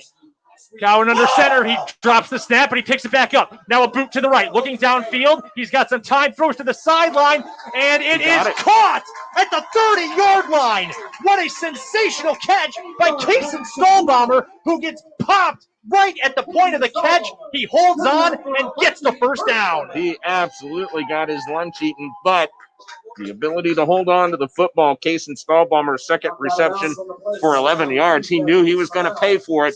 He did, but he held on to the football. 1st and 10, Seaman. Phenomenal effort that time by Stahlbomber. And that's off of the drop snap, too. Yeah, Reed Cowan really showing some veteran savvy and some awareness on the play to pick up the drop snap and keep the play alive. Now wing T look on this 1st down and 10 for Seaman. The Vikings up by 6. It's a gift to Nathan Zephyr John, who puts his head down, runs right into the offensive line, and is going to get rewarded for his tough run. Reaches the 25-yard line. Well, actually mark him back a yard. His knee was down first before he reached out. So call it a 4-yard gain up to the 26. 2nd down and 6 coming up for Seaman. This will be the 9th play of the drive. Already almost 4 minutes off the clock with this drive as well. Double wing look this time for Seaman. Zephyr John the deep back. Cowan looks up, now goes back under center. Calls out the play. He's going to have another messed up play at the point of attack. Hayden went right through the offensive line. Greg, it was almost hard to see what happened from our vantage point in the box. Cowan turned around to hand the ball to Zephyr John, and Hayden was already in the backfield when the snap was taken.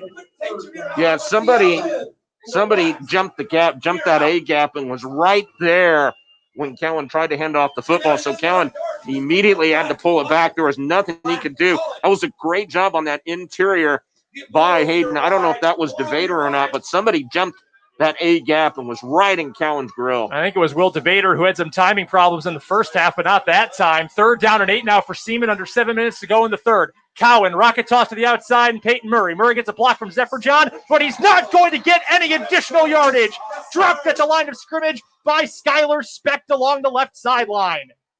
The Hayden defense buckles down and makes a big stop on 3rd and long. Now you're kind of in no man's land if you're Glenn O'Neill's Vikings here, Greg. 6.5 minutes or so on the clock in the 3rd quarter, facing a 4th down and 8, leading by 6. Well, they've been proven on a 4th in this type of distance. They've been able to convert, but boy, this is big. 4th down and 8. Cowan in the gun, Zephyr John off to the right. Isolated receivers, Zahn to the left. 3 wide receivers right. Now Zephyr John moves to a wing right. Cowan takes the snap, rolls to the right. Pressure coming, takes a hit, throws to the sideline, and it's intercepted! Deep down the field, it's picked off by Hayden. Jordan Rayner in coverage, just waits for it, jumps up, takes it away, and that is the stop the Wildcats needed. 5:59 to go in the 3rd quarter. Hayden only down 6, and they take over on the pick. Yeah. Hayden, great job on the defensive side. I think that was Pavarnik that got the pressure on Reed Cowan, forcing him to throw it early, and it really hung on him. And that was an easy interception by Rayner.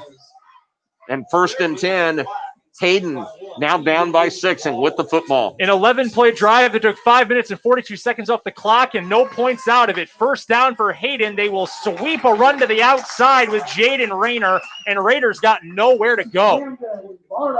Line of scrimmage was the 18-yard line. Camden Barta decided he was going to push the Wildcats back a little bit. Loss of a half a yard on the sweep to Rayner. Yeah, they strung the play out. If they're going to the outside, really the job for the defense first is to string the play out, get them to the sideline to where he can't move forward. He's got to move side to side, and they did that on that play. That was the first Hayden play of this third quarter. Their first touch was the kickoff to open the second half that Desmond Purnell took all the way to the house. And now on second down, Johnny Holloway will fake a handoff, throw to the left side. He was looking for Specht on the numbers to the left, but he threw it well short of him. So a third down and long situation is now facing Hayden. 5:11 on the clock in a 6-point game. Yeah, not an easy pass there for someone who doesn't have a real strong arm, and ask him to throw across their body like that. That pass came up well short. Now for Hayden, you're at a 3rd and 11 at their own 17. Hayden in the huddle, breaks it with 17 on the play clock. I'd watch where Purnell is, what he may get a touch on this football. He's the wing to the right, Devader the deep back, Jaden Rayner the other wing. Holloway will keep it. He's going to throw, lofts it deep down the field, and he overshoots his man. It was Purnell. That's a good call there, Greg, but the throw went about 5 yards over his head, incomplete. So 4th down and 11 and a likely punting situation coming here for Hayden. Let's go to our field reporter, Jake LeBon. Simple as the offensive line not blocking right now. They've got no time at all to even run around. That time the ball was just lofted up in the air near the Viking logo in hopes that Purnell was underneath there. No chance at any type of secondary move or read right now for the Hayden Wildcats. It's too much pressure right in their face. Desmond Purnell now on to punt for Hayden. 5:06 on the clock after a quick 3 and out. Purnell waits for the snap. He takes it in the short punt set, puts a boot into it. Almost no spin on the ball. Peyton Murray has to back up to catch it at his own 43-yard line. Didn't look like much off the foot for Purnell, but he got plenty of air under that one. Call it about a 40-yard punt. He only had one punt last week. They went for just 27 yards. That was and a punt in no wind like that, too. Forced Murray for the second time to call for that fair catch. Remember, in the first half, they had the kick-catch interference. So first down for the Seaman Vikings, who lead 21-15 over Hayden. Just about 5 minutes to go in the third quarter. Vikings officially get the ball at the 44. They gave Murray an extra yard back. Cowan starts this drive under center. Zephyr John and Stahlbomber in the backfield, a T to the left. Wide receiver on either side of the formation. Cowan barks at the signals. He drops back to pass, throws it short. He's got Peyton Murray at midfield. Murray cuts back over the middle, gets to the 45, up to the 42-yard line. First down for Seaman, 14 yards, a simple slant pattern for Murray. He's left wide open, and a nice gain on first down into Hayden territory for Seaman. Boy, they've been giving him that cushion all night, and Murray now, second reception for 24 yards. 4:40 on the clock in the third. PJ Vargas checks back into the game as Jordan Zahn will head to the sideline for a quick breather. Vargas carrying the play with him. Seaman, just like at the end of the second quarter, really in no hurry to get back on the ball with plenty of time left in the third. Play clock down to 10, and Seaman lines up in the gun. Zephyr John on the right-hand side of Cowan in the backfield, 3 receivers right. Cowan looks, thinks about going left. Now he boots out to the right. He's trying to evade, throws it back across his body. That is an unbelievable throw from Cowan at an angle back across his body, and he hits Peyton Murray down the field at the 35-yard line. A 7-yard pass play. I'm really not sure, Greg, how Cowan was able to get that much velocity on the ball, put it low, and Murray was able to hook his arms under it and make the catch. Actually, that was Stahlbomber. Yeah, and that's a hard throw, you know, going across your body and going across like that, being able to get that type of zip on the ball. So after the catch by Caden Stahlbomber, pardon me, it is second down and 3, 3:33 left in the third. Cowan under center. Cowan gets motion from Stahlbomber. He will give it to Nathan Zephyrjohn, and Zephyrjohn will lunge ahead up to the 30-yard line. 5 more yards, another first down for the Vikings. They continue to churn out yardage on this drive. Zephyrjohn used somewhat sparingly here over the course of the game. Hasn't really been fed constantly, but when he's gotten the ball, he's made some big plays, Greg. 9 rushes, 61 yards. So when he gets the ball, averaging nearly 6 yards a carry. Vikings up by 6 right now. Moving the ball once again. Cowan goes under center. 1 wide receiver on either side of the formation. T to the right in the backfield. Ball centered between the hashes. Cowan drops back, throws to the outside. It's Stahlbomber again, who just dives right down to the turf. He just kind of sat down at about the 24-yard line on the left side of the pattern and is able to pick up 6 yards. Cowan didn't get a ton on that throw, so a good adjustment by Stahlbomber to pick up decent yardage on first down. 4th reception by Stahlbomber, 25 yards. Cowan, by the way, 14 of 21 on the day for 164 yards and a touchdown. He's been electric throwing the ball so far. A really strong start to the season for the senior pivot, moving the ball through the air. And he's got to change the play. Heavy eye now for Seaman. Kobe Jordan in the game to the left of Zephyrjohn, who's the fullback in the formation. Cowan will give to Zephyrjohn. He nearly gets pulled down, stays on his feet at the 23, is eventually thrown back, but I think he'll get forward progress. I think he's going to be within a yard. Yeah, about a yard short of the first down. So call that a gain of about 3 yards for Nathan Zephyrjohn. Nose of the ball is at the 22-yard line. The 21 is the yard mark to gain as Cowan sets up the offense. 100 seconds to go in the third quarter. Seaman has not scored in this quarter. Does have a turnover, the first interception of the year thrown by Cowan. T to the right now, wing to the right as well. Cowan under center. Heavy defensive line. There are 6 men with their hand in the dirt for Hayden. And before we get the snap off, Glenn O'Neill wants a timeout for the Seaman Vikings. We will take it with that. Minute 21 to go in the third. Seaman with the ball facing a 3rd down and 1, leading by 6. You're listening to the Envista Credit Union Game of the Week on Country 106.9.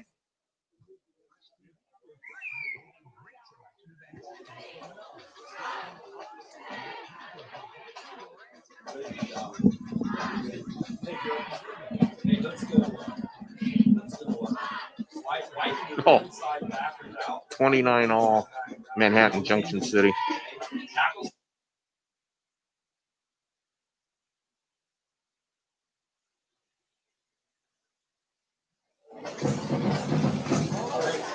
My name is Dale Plazinski, and this is how I live United. I volunteer with United Way, helping the homeless in my community by teaching computer skills and helping them build a basic resume to save on their very own USB drive. It's huge when somebody says, "Hey man, that job that you helped me apply for, I got it." My name is Dale Plazinski. I help people achieve financial independence. So I don't just wear the shirt, I live it. Give, advocate, volunteer, Live United. Go to liveunited.org. Brought to you by United Way. Welcome back to Don Pierce Field in North Topeka. Seaman with a 6-point lead, 21-15, 1:21 to go in the third quarter, facing a 3rd and 1. Quarterback Reed Cowan under center, takes the snap. It's a pitch to Case and Stahlbomber. He's got the first down at the 20-yard line. He needed 1 yard. Stahlbomber gets 2 on the right-hand toss. First down for the Vikes. Yeah, I think they were going to go in between the tackles before that timeout was called. And now they went out just outside of the tackle and was able to get 2 yards for the first down. Quick couple of scoring updates. Lawrence leading Washburn Rural 42-0 at the end of the third quarter. A great game at Al Simpler Stadium in Junction City. It's tied at 29 between Manhattan and Junction City. That game in the third quarter. Tremendous game right there. We'll get you some more further updates as our night continues. We're down to 50 seconds left in the third quarter. Seaman with a 6-point lead and a 1st and 10. Cowan under center for the Vikings. Ball at the 20-yard line. Calls out the play, turns around, gives to his fullback, Nathan Zephyrjohn, who spins through 1 tackle, falls down, and like a felled tree, reaches ahead to the 15-yard line. Call it 5 yards for Nathan Zephyrjohn on the 7th play of the drive. And if the Vikings would prefer to hold on to this ball, they can do so. Play clock is at 28, game clock is at 18, and that is exactly what the Vikings will do. 21-15. That is our score through 3 quarters at Don Pierce Field. Get your 4 fingers out, put them in the air. We're headed to the 4th quarter and what should be a tremendous end to this game between 2 old-fashioned city rivals. 1-0 Seaman 21, 1-0 Hayden 15. We'll be back with the 4th quarter after this. You're listening to the Envista Credit Union 580 Preps Game of the Week on Country 106.9.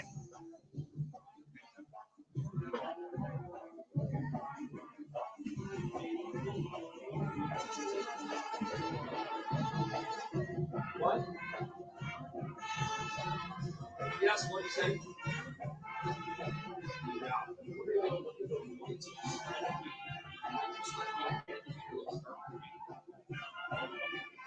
Tomorrow, your Viking cross-country team will be running at Kansas Park, just north of the Hummer Sports Complex. With status and buy like a VIP with the Envista Black credit card from Envista.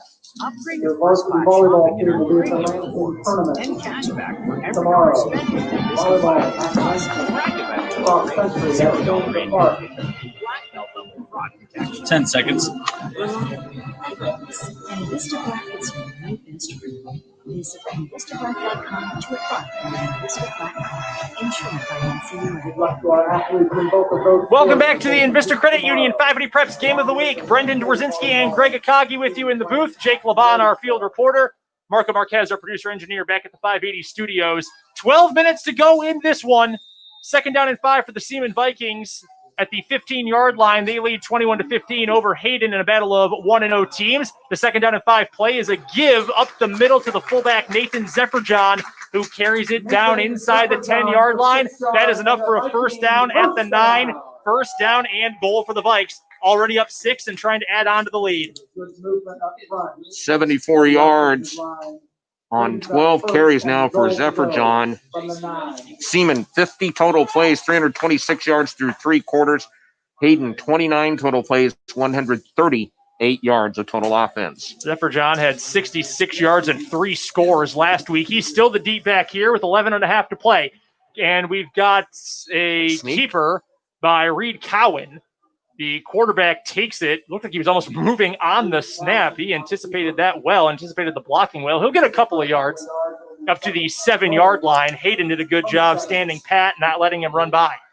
That's usually a signal, too, where you go up to your center. You either pat him on the right side or left side to say, you go this way and I will go this way off the sneak if they see something defensively that they think they can get some yardage.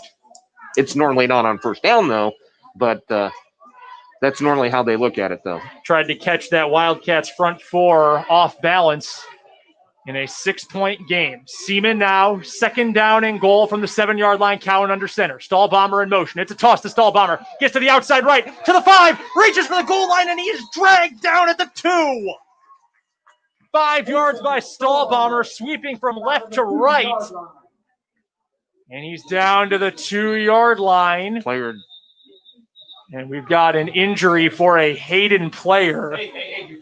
We're trying to see what number that is. Let's toss it to our field reporter, Jake Laban. Jake, were you able to see who went down on that play? I think it might be Specht. I can't quite see right now because his number is he's laying on his back right now. It's just a cramp, so I'm assuming everything will be all right as the trainer looking at his left calf. And hopefully that is the only issue.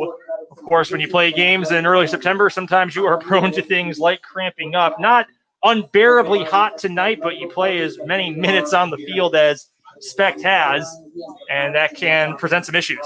And actually, a correction now, it is Jaden Rayner who is down on the field, not Skylar Specht. It is Jaden Rayner for Hayden, who is having his leg worked on right now.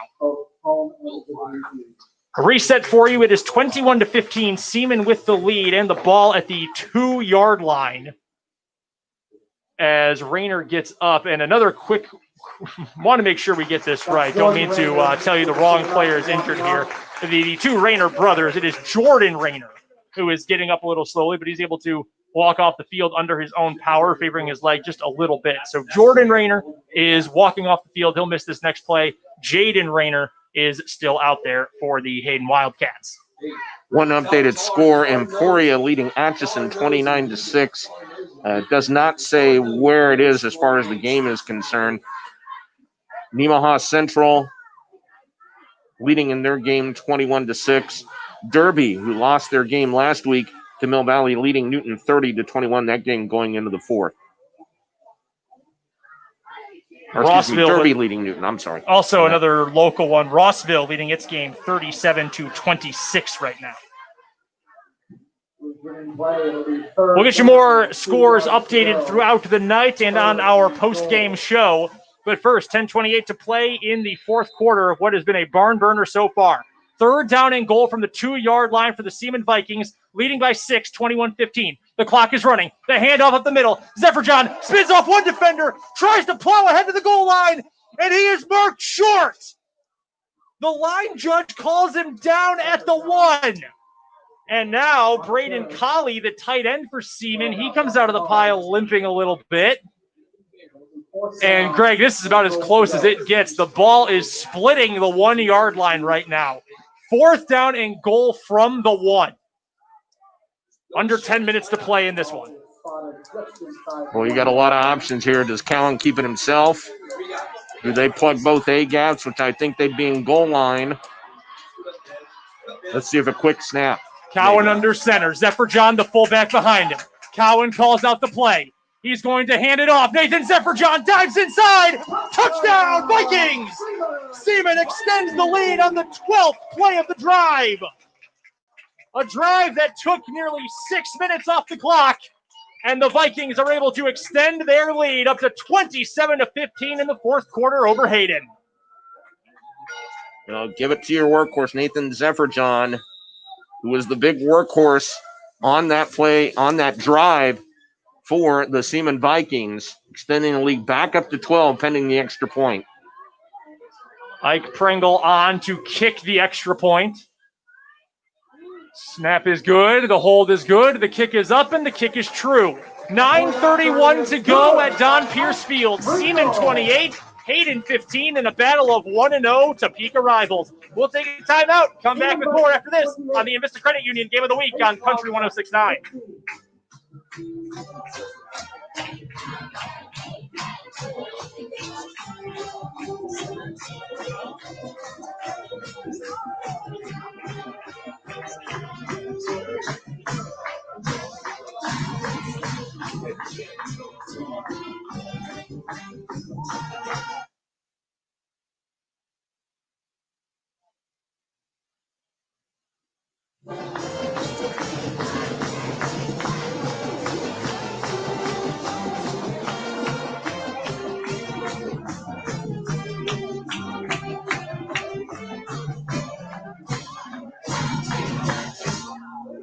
Viking scoring drive with 12 plays, 56 yards, capped off by a 1-yard touchdown run by Nathan Zephyr John.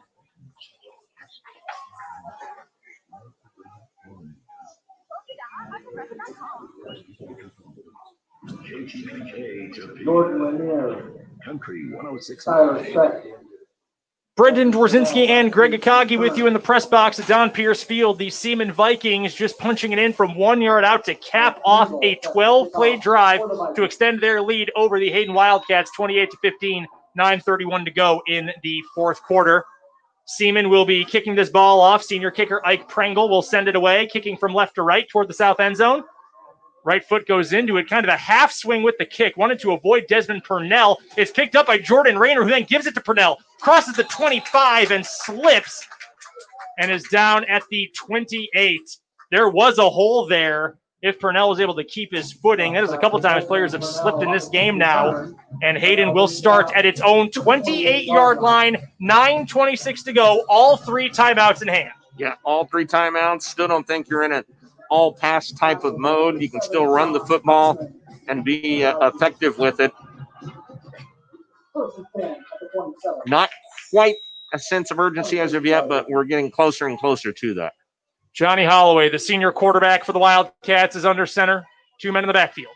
He fakes the handoff and will boot to the right. Pressure comes. He lofts it out, and he just puts a little bit too much on it. Misses his target in the right flat. He was throwing it for his fullback, Will DeVader, who is just a tad bit slow getting off the sideline. And we actually have another Hayden player down in the defensive backfield. And for the second time, it is Jordan Rayner who is struggling with the cramps right now. He's back right on midfield.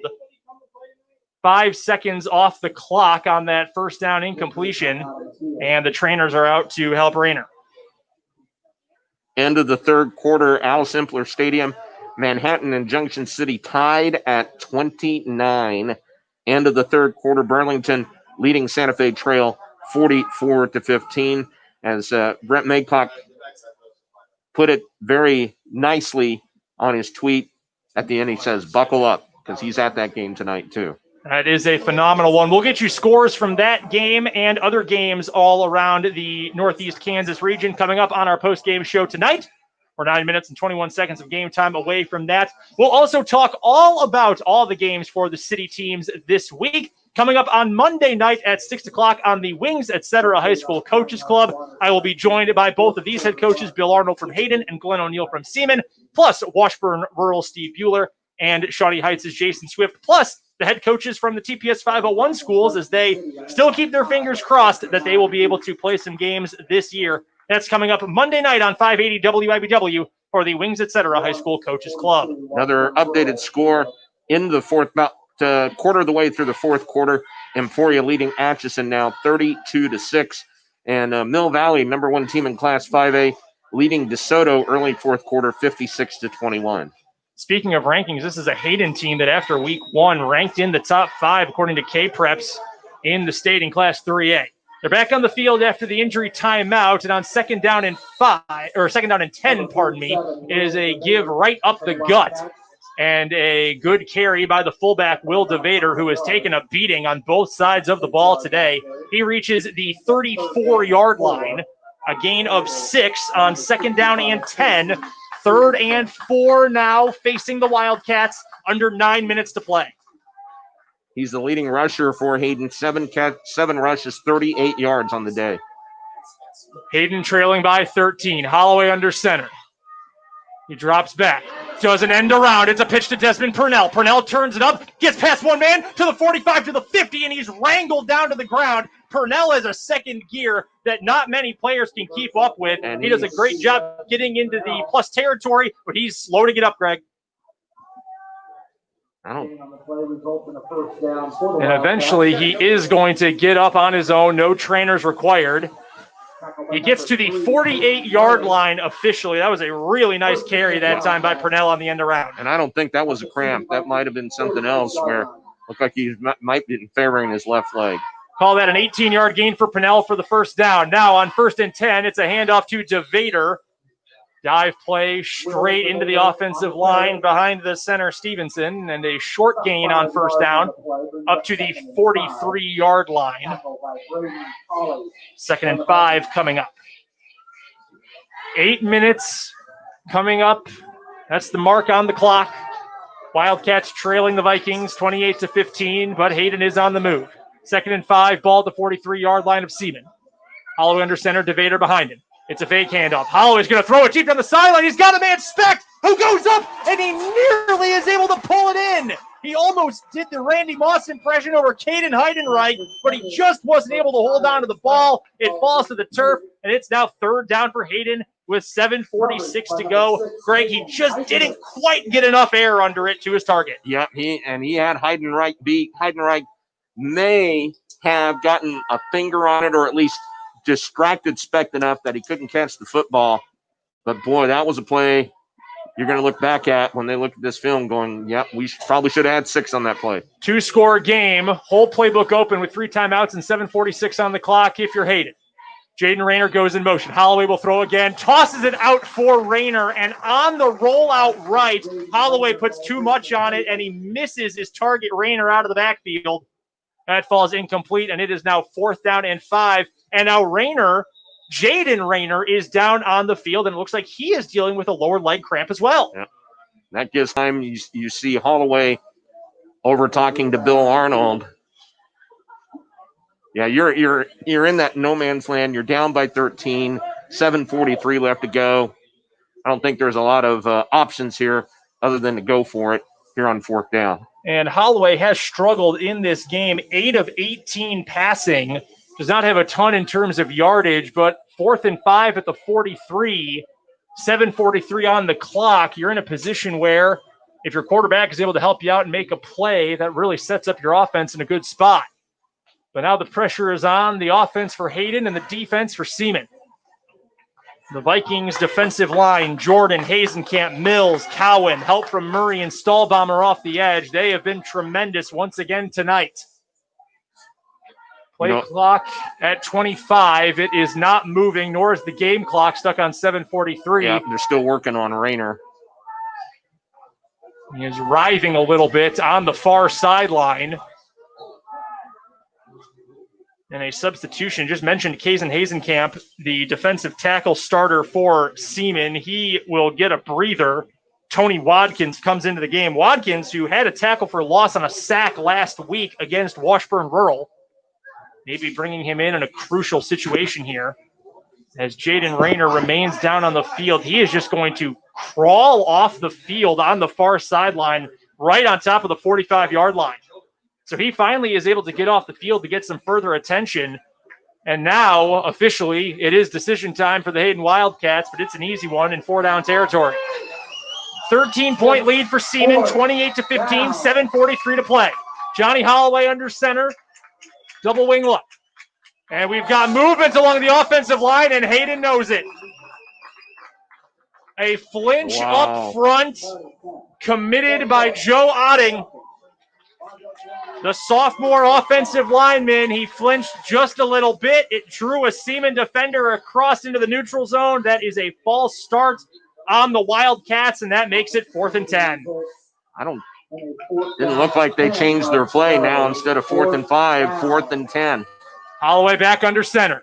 DeVader directly behind him. Pressure being shown. Holloway drops back, lofts it up in the air, looking for Purnell. Purnell's got it at the 40. He's dropped near the line to gain. Did he get enough? It looks like he did. 4th down and 10, and Purnell is able to gain 11 up to the 37-yard line. Holloway just tosses it up in the air. Purnell hauls it in, and he uses his strength and speed to muscle ahead for an 11-yard gain. What a play on 4th down and 10 for Hayden to keep the drive alive. Yeah, and if Stahlbaumer didn't trip him up, he had a lot of real estate there.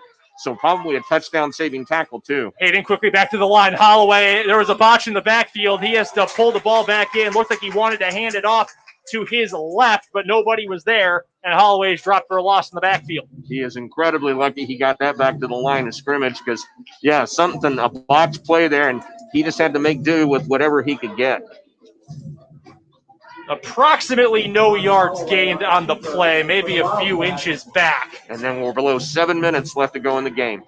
And still all 3 timeouts for Hayden, but the Wildcats do have to pay attention to that clock, down by 2 scores, 28-15. 2nd down and 10 at the Seaman 36. Holloway under center. Purnell is a wing to the left.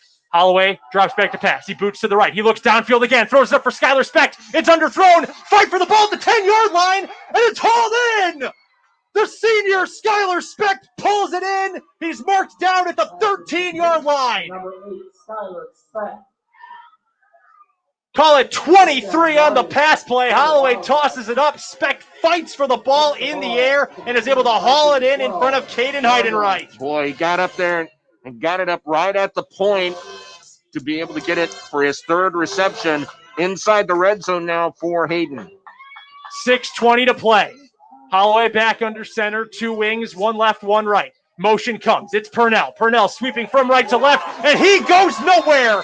That's a loss on the sweep carry. Reed Cowan by the ankles. He gets some help on the play from Aiden Poulter. That is a loss on 1st down. Boy, Poulter got that first hit on him, slowed up Purnell enough for a loss of 2. Under 6 minutes to play. Hayden huddles quickly, gets back to the line. 22 on the play clock, 5:48 to go in the game. Holloway will hand it off on 2nd and long, and the give goes to Jack Chisholm. Chisholm inside the 10, down inside the 5 by about a half a yard. That's a gain to the 5-yard line officially. Refs reposition themselves, I should say, to the 5-yard line. 3rd down and 3. 3rd down and 3. For the gain of about 9 yards. 3rd and 3. In a 13-point game, Holloway takes it, fakes the handoff, rolls right, throws to the front of the end zone, and the ball is not going to get anywhere near the receiver, but we've got a flag, Greg. Jake LeBong, what do you think on that play? We're going to get Peyton Murray for pass interference. I think so. I think he had his jersey kind of in maybe his hand on his hip or his back. It's a late flag, but 2 officials, the back judge and the side judge, both called it. So both officials saw the same thing. And how big is that for Hayden? Instead of 4th and 2, it's going to be 1st and goal from the 3-yard line. They still got all 3 timeouts right now. If they punch it in for 7, Seaman's going to have to get at least 3 or 4 first downs in order to ice this one. 5:07 on the clock. Because of the pass interference against Seaman, it is 1st down and goal. Holloway hands it to DeVader. DeVader runs for the end zone, but we've got a flag and a false start on Hayden. Oh, boy. That is a killer. They get set up with 1st and goal inside the 5, and they're going to get backed up 5 yards. 7th penalty of the night for 57 yards. And that's a big one right there with 5:06 left to go. Where you had it 1st and goal basically at the 3. Now it's 1st and goal at the 8. And penalties have been a killer in this game, really for both teams, have backed them up at various points, but that is almost in backbreaker territory for the Wildcats, who still trail by 13. They face a 1st down and goal from about the 7-yard line. Holloway under center, Chisholm in motion. Holloway drops and rolls right. Steps up, throws to the end zone, and it is knocked away. Specht was the intended target, and it gets batted out of his hands. Caden Heidenreich and Skylar Specht have been dueling it out all game long on the right side of the field. That time, Heidenreich gets the advantage and gets the pass break up. 13th play of the drive coming up for Hayden. 5 minutes even left to go in a 13-point game. They have it listed as 4th down. Did I miss something? It should be a 2nd down because of the pass interference penalty. And we are just as confused as everyone else here. Holloway's under center. He's going to snap it. The scoreboard shows 4th down. He throws to the end zone, and Purnell, it's over his head, incomplete. Now, based on the penalty, I don't think that's right. It should be incorrect on the scoreboard. It was an automatic 1st down with the pass interference. Okay. And now the 2 squads are switching, but Greg, that does not seem like the correct ruling. I'm not sure what we're missing. The pass interference should have made it a 1st down. That should have been an automatic 1st down, correct? Okay. We've got. We're trying to figure out if we missed. We're talking with the Hayden assistant coaches, and I think they're as confused as we are. An unbelievable turn of events that hurts the Hayden Wildcats on 1st down and 10 for Seaman. It's a quick give up the middle to the fullback, Zephyrjohn. Zephyrjohn punches it up to the 8-yard line for a gain of exactly 0. Short gain of about 1 yard. Tackled by number 20. Greg, I'm really not sure what the ruling was there. If they never reset the dial down or what. But Seaman takes over with just about 4:20 to go. And I'm not sure why the officials did not stop play on that one. 2nd down and long for Seaman. And no rush to snap the ball here. Play clock down to 4 when Cowan takes it. He tosses it to the outside in case Stallbomber gets to the 10 on the right side of the field, tries cutting back inside, and there is a wall of Hayden defenders there to meet him. All 11 defenders on the field were there to make the tackle. And a timeout by Hayden. Timeout, Hayden. The ball is being marked at Again, this time the 13-yard line. So a gain of 5. And we will take the timeout with the two teams. 28-15, 4 minutes to go. Seaman leads Hayden. You're listening to the Envista Credit Union Game of the Week on Country 106.9.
Welcome back to the Envista Credit Union Game of the Week on Country 106.9. Brendan Dworzinski and Greg Akagi with you in the booth. 4 minutes to go, 28-15. Seaman with a lead over Hayden. Some official-related controversy here late in the fourth quarter as Seaman's got the ball on a third down. Reed Cowan, the quarterback, keeps it, rolls to the right sideline, and is escorted out. That will stop the clock with just 6 seconds coming off. Cowan rolls out of bounds. The ball is marked back at the 10-yard line. So Cowan loses 3 yards on a scramble and only takes 6 seconds off the clock before it's stopped. So Hayden gets a little bit of a break there. But, Greg, we have to go back to the down issue. It was third down and pass interference was called. The dial-it-down was not reset by the officials. And 2 plays later, it was a turnover on downs. Because unless I totally missed something, you get a pass interference call, that's an automatic first down. So to half the distance and an automatic first down. And Hayden trying to time the punt block. And a group of Wildcats, call it a pack if you will, they jump into the neutral zone. So 5 yards added to the distance for Seaman. And Seaman only had 10 players on the field, too, because one of the players came in late. This is all kinds of chaotic here in the Are they going to go for it? Later part of the fourth Oh, quarter. no, I was going to say, that'd be nuts. Now, Zephyr John is back to punt. Reed Cowan, the quarterback, is the short man in front of the punter, creating the one-man shield. Yeah, they're going to bring 10. 3:54 to go in a 13-point game. Zephyr John gets it, quick kick, and he's able to get it off. A sidewinding kick, checks up at the 48-yard line. Skylar Speck fields it back at his own 42. Cuts to his right to the far number side of the field. Breaks one tackle to midfield, gets up to the 45-yard line, and we've got a flag thrown from the back side of the play. Braden Colley, the gunner and tight end for Seaman, he threw his hands up saying, I was held on that one, and it looks like he's going to get the benefit of the doubt from the line judge who threw the flag late going in the play. Boy, once again, it goes back to, Brendan, we've seen good and not so good for Hayden on special teams. Boy, they could have started in Seaman territory. Now they're going to start probably back at their own 38-yard line. So that's a huge penalty right there. Blindside block. Blindside block. Oh, that's 15 yards. Again, Greg mentioned it earlier on in the broadcast, but that is a penalty that has been called with marked more frequency here in the last couple of years. And we have had a couple of our Envista Credit Union games of the week where that has come up in a big spot. And right there, it is a tough blow for the Hayden special teams unit. And now the offense is backed up to, we're waiting the official mark here, the 32-yard line. So they lost probably 20 yards total from where Speck was tackled to where that penalty was and where they're back now. Seaman leads 28-15, 3:41 to go. Pistol look for Hayden. Johnny Holloway waiting for the snap. Designed bootleg to the right, throws it down the field, hits Skylar Speck right near the sticks. Speck has been the favored target in this second half for Holloway. He gets right to the first down marker. That should be enough for a first down. The officials spotting it really quickly. They're right at the 42-yard line. 10 yards, that's enough to move the chains. Fourth reception, 56 yards for Specht on the night. Wildcats now need to show a little urgency, and they do so getting right back to the line in the pistol. 2-by-2 wide receiver set. Desmond Purnell comes in motion. Holloway now designed to roll to the left. He has to stop his motion, throws back over the middle, throws it high, and he's able to complete a pass. Excellent catch that time by Kalen Rice. First time we've called Rice's name in this game. Reaches up and just snags that BB and pulls it in for the big gain. That is another first down for Hayden. Solid gain on that pass to bring up their third first down on the drive. 2 straight first down conversions. 3:16 to go in a 13-point game. Holloway now flushed due to pressure. Rolls to his right. Throws it deep down the field from Purnell. He's got him on the right sideline to the 10 to the 5. Touchdown, Wildcats. And Hayden is right back in it with 3:07 to go. Johnny Holloway, his best pass of the entire night, finds Desmond Purnell with a step on the defender deep down the right sideline. Touchdown, Hayden. Boy, he had it too. Just able to loft it up there. Purnell wide open to get the touchdown. Now it's 28-21, 3:07 left to go. 7-point game, 3:07 to go. Crucial extra point here. Earlier in the game, on Hayden's first touchdown, there was a low, long snap to the holder, Gavin Arnold. They still converted for 2 on that play, though. Let's see what unfolds here. The snap is good. The hold is good. The kick by Skylar Specht is up. It is good as well. And with 3:07 to play in North Topeka, it is 28-22. Seaman with the lead over Hayden. The Vikings will get the ball, but Hayden has the momentum, and it's got 2 timeouts as well. An unbelievable drive to score that touchdown. A grand total of just 34 seconds off the clock for the Wildcats to get that touchdown to cut it to a 1-score game. So despite the controversy with the down count earlier on in this quarter, mere moments ago in terms of game time, Hayden bounces right back, forces a 3-and-out on defense, and then scores to cut it to a 1-possession game. But now the pressure, Greg, is on the offense for the Vikings, which has been very solid throughout the night, and a lot of pressure on quarterback Reed Cowan to put this one on ice. Yeah, that's the key word right there. Put it on ice. Ball control, do what you need to do. Hayden did take one of their timeouts, so they have 2 timeouts left. This is a big moment. A quick reset for you. Again, 3:07 on the clock, 28-22. Seaman with the lead over Hayden in an old rivalry of city schools. 10 minutes up, 75 Highway here in Topeka from Hayden to Seaman. Brendan Dworzinski and Greg Akagi with you in the press box at Don Pierce Field. Jake Laban, our field reporter, as Hayden gets ready to send it away. Skylar Specht approaches the ball, just chips it up ahead. It's caught by Kaysen Stahlbomber, and he gives a little baseball slide down at the 39-yard line of the Vikings. So good starting field position for Seaman. 1 second ticks off the clock on the kick, but no return. Now you figure for the Seaman Vikings, at minimum to get 2 first downs is what they need to get 2 timeouts, or at least force Hayden to start calling their timeouts. Wildcats do have 2 of them, so they can let 1 play run off an entire play clock and then can burn the other 2 to save some time. Reed Cowan will start this drive in the gun. 3 wide receivers to the wide side right as the Vikings move from left to right across your radio dial. First down is a handoff to Nathan Sepperjohn, who just is able to muscle his way through an arm tackle, and he gets up to the 43-yard line. Gain of 4 on 1st and 10 for Seaman. About 4-yard gain. 2 minutes, 50 seconds left to play in this one.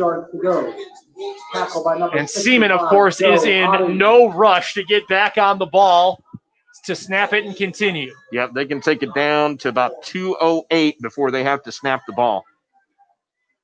Play clock down to 25, and Seaman is still running players onto the field. It's Jordan Zahn carrying the play out to the quarterback, Cowan.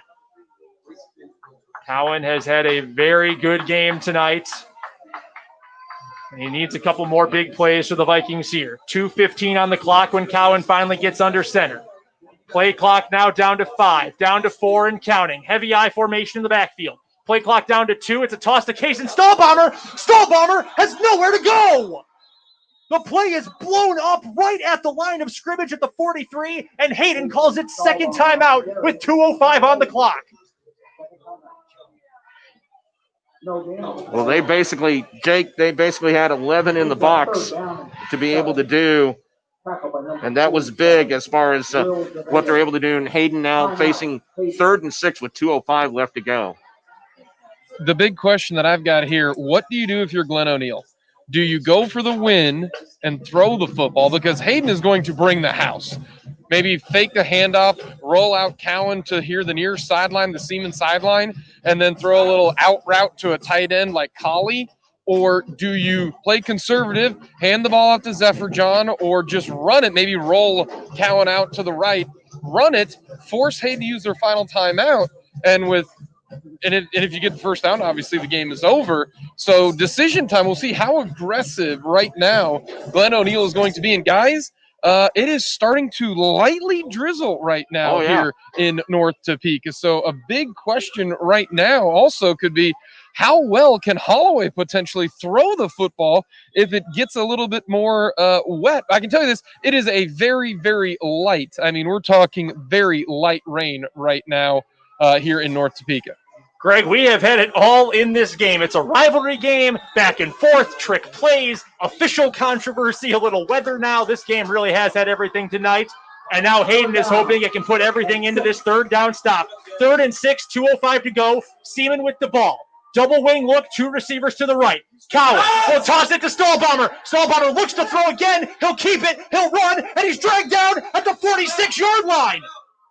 Seaman wanted to run another wingback pass. They ran one for a touchdown in the first. This time, Stahlbomber has to pull it down. Skylar Specht had great coverage down the field on Jordan Zahn, and Hayden is able to burn its final timeout with 1:55 to go. The ball between the 45 and 46-yard lines of the Vikings. Jake, you were right. Throw it to the outside, but we didn't expect Stahlbomber to throw the football. That's an interesting call to me. Reed Cowan right now is throwing the football well, have him roll out, throw the ball to Collie, throw it to Murray. I am very surprised at that play call. And if you are the Seaman Vikings, you have to punt this football. There is no chance if it was 4th and maybe a yard, I would go for it. But I think if you're Glenn O'Neill, you punt the football, force Hayden to go probably about 75 yards with more than likely about 1:45 to go in this game with no timeouts. That is the play that I would do. Make sure if you are Hayden, the last time we were in this situation, what did they do? They jumped off sides. That would end the game right now. So Hayden cannot be over egregious. If I'm Bill Arnold, I say, hey, you know what? Wait, see the ball snap, then try to get it. But if you don't, at least give our offense, and honestly, let's call it, just throw the ball up to Desmond Purnell, and hopefully he can find a way to catch it if you're Hayden.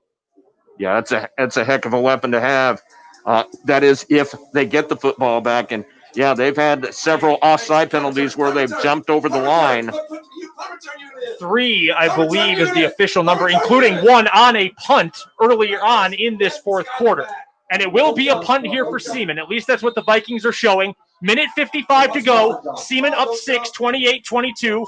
They've only got 9 players on the field. Hayden. And they're not able to get to the punter. It's a deep punt. Desmond Purnell's going to let it bounce inside the 20. It rolls dead at the 19. Someone touched it. And now the whistle is blown. Oh, man. Greg, I'm not sure what exactly was unfolding there. Well, first off, they didn't have enough players on the field. Second off, why didn't Purnell catch that? Do something with it, get him out in space. But, boy, now you got to go 85 yards in 1:42 with no timeouts. You've got 102 seconds to work with here. And we keep going back to the comment Bill Arnold made about special teams, Brendan. How much of an embarrassment it was. That was a big mistake there. It is the hidden part of the game, but when it comes back to bite you, it really does hurt. 2-by-2 receiver formation for Hayden. Now some motion for Jaden Rayner. Holloway takes the snap. He rolls to his right. He's throwing deep. He's looking for Rayner, and Rayner is not able to haul it in. He was looking left. The ball floated a little bit to the right, and he just can't quite rope it in. Boy, if Holiday throws that on the inside shoulder, that could be 6, but he threw it on the outside. Rayner forced him to turn around, couldn't get his bearings enough to get underneath the football. And big break right there for that Seaman defense. 1 minute, 36 seconds left. Seaman on defense, leading by 6. Once again, 2-by-2 look. Desmond Purnell in the slot to the right. Now Jaden Rayner in motion again. Same rollout for Hayden. Holloway looks, throws it outside. He's got Skylar Specht, who is wrapped up high around the shoulders and slung out of bounds, but it's enough for a Hayden first down. Plus, Specht goes out of bounds on the tackle with 91 seconds left to play. Call it 11 yards on the completion from Holloway to Specht, who has had a huge second half catching the ball on the right side of the field. That's now where the ball is lined up on the right hash at the 26-yard line. Downs don't matter much at this point. 2-by-2 pistol for Hayden. This time it's Purnell in motion. Trips to the left. Holloway rolls left. He stops his roll. Has to run back up the middle. Looking to throw it. Dumps it off underneath the Kalen Rice. Rice has it at the 35. And he runs out of bounds all the way up on the left sideline at the 42. Kalen Rice is left all alone. And he's able to take it all the way to the sideline. Greg, that is a very smart play by Rice there to angle directly for the boundary. Yeah, he knew exactly what he needed to do and was able to get out of bounds. Save time. 1 minute 22 left to go. Now Holloway, 15 of 28 on the day, 204 yards, 2 touchdowns, and 1 interception. 17 yards on that one, 9 seconds off the clock. 2 wide receivers, wide side right, ball on the left hash for Holloway. Spins around, bootlegs right. He wants it all, throwing deep down the sideline. Once again, he's going for Jaden Rayner, and Rayner hauls it in over his left shoulder. Coming back. But there is laundry on the field back at the 38-yard line. They're going to get a hold against Reed Cowan. Cowan had his jersey pulled from behind. I think that's going to be the call. We're waiting for the call from our head ref, Daryl Holliday. Still trying to confirm it. Let's go down to the field. Hayden on the offense.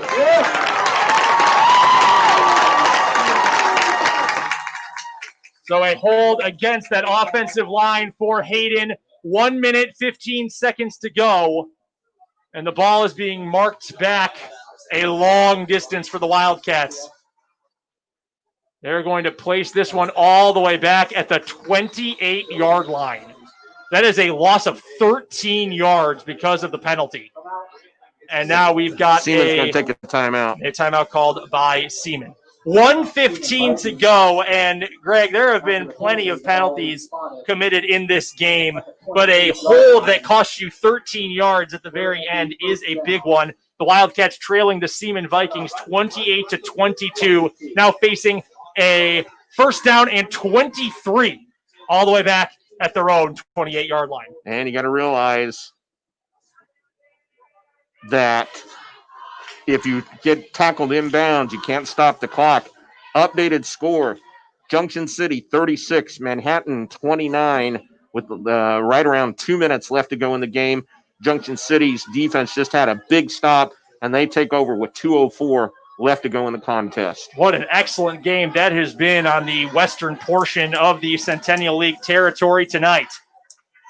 Right here in North Topeka, a team that's going to contend at the top of the league this year, the Seaman Vikings. They hold a 6-point lead over their longtime rivals, the Hayden Wildcats. Hayden has won 6 of the last 10 head-to-head meetings and has won 1 out of 1 in the last year. They picked up a 54-7 win last season. Before that, though, Seaman had won 3 straight. This is just another great addition of this storied Topeka rivalry. I think a little bit of this timeout by Seaman, too, is to get his defensive players a rest there as well. Besides, I think getting back into a semblance of getting their defense ready, I think it was just to get them a breather.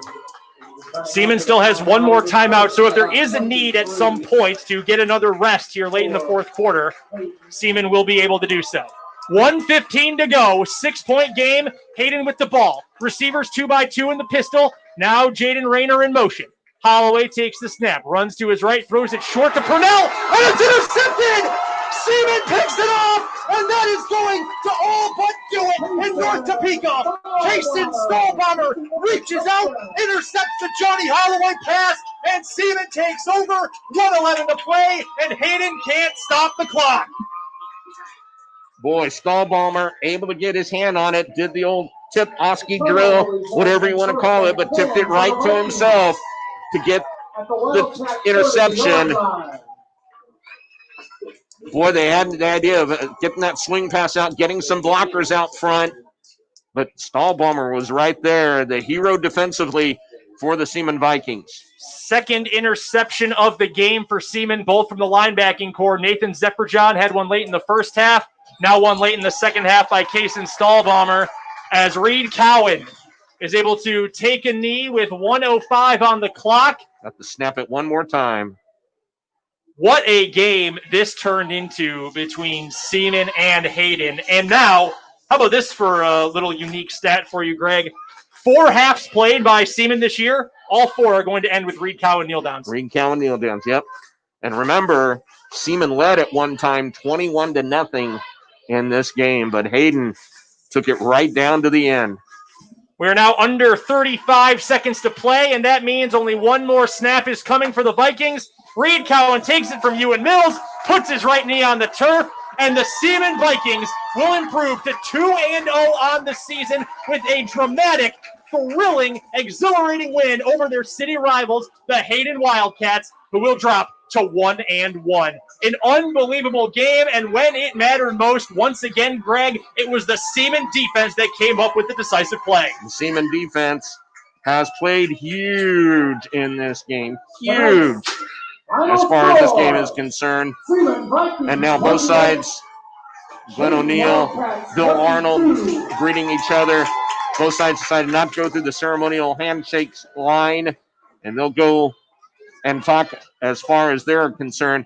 There's a lot, Brendan, to talk about in this game. An unreal kind of game. You run out of superlatives after a while. That's why you love football. That's why you love high school football. A great rivalry matchup tonight here on this September evening in North Topeka. We will take a timeout, and when we come back, it's time for our post-game show. We'll get you a drive summary, a scoring summary. We'll recap the stats. We'll get you scores from around Northeast Kansas tonight, and we'll name our play and player of the game. That's coming up in just a moment. You're listening to the Envista Credit Union 580 Preps Game of the Week on Country 106.9.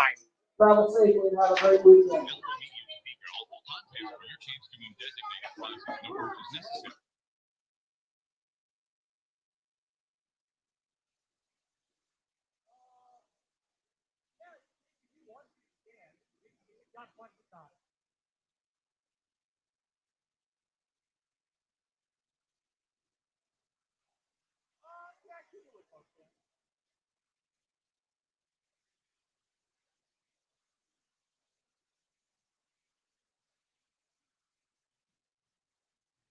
Contest valued at $600 or more only once every 6 months. Participants must sign all contest release and waiver forms to be eligible.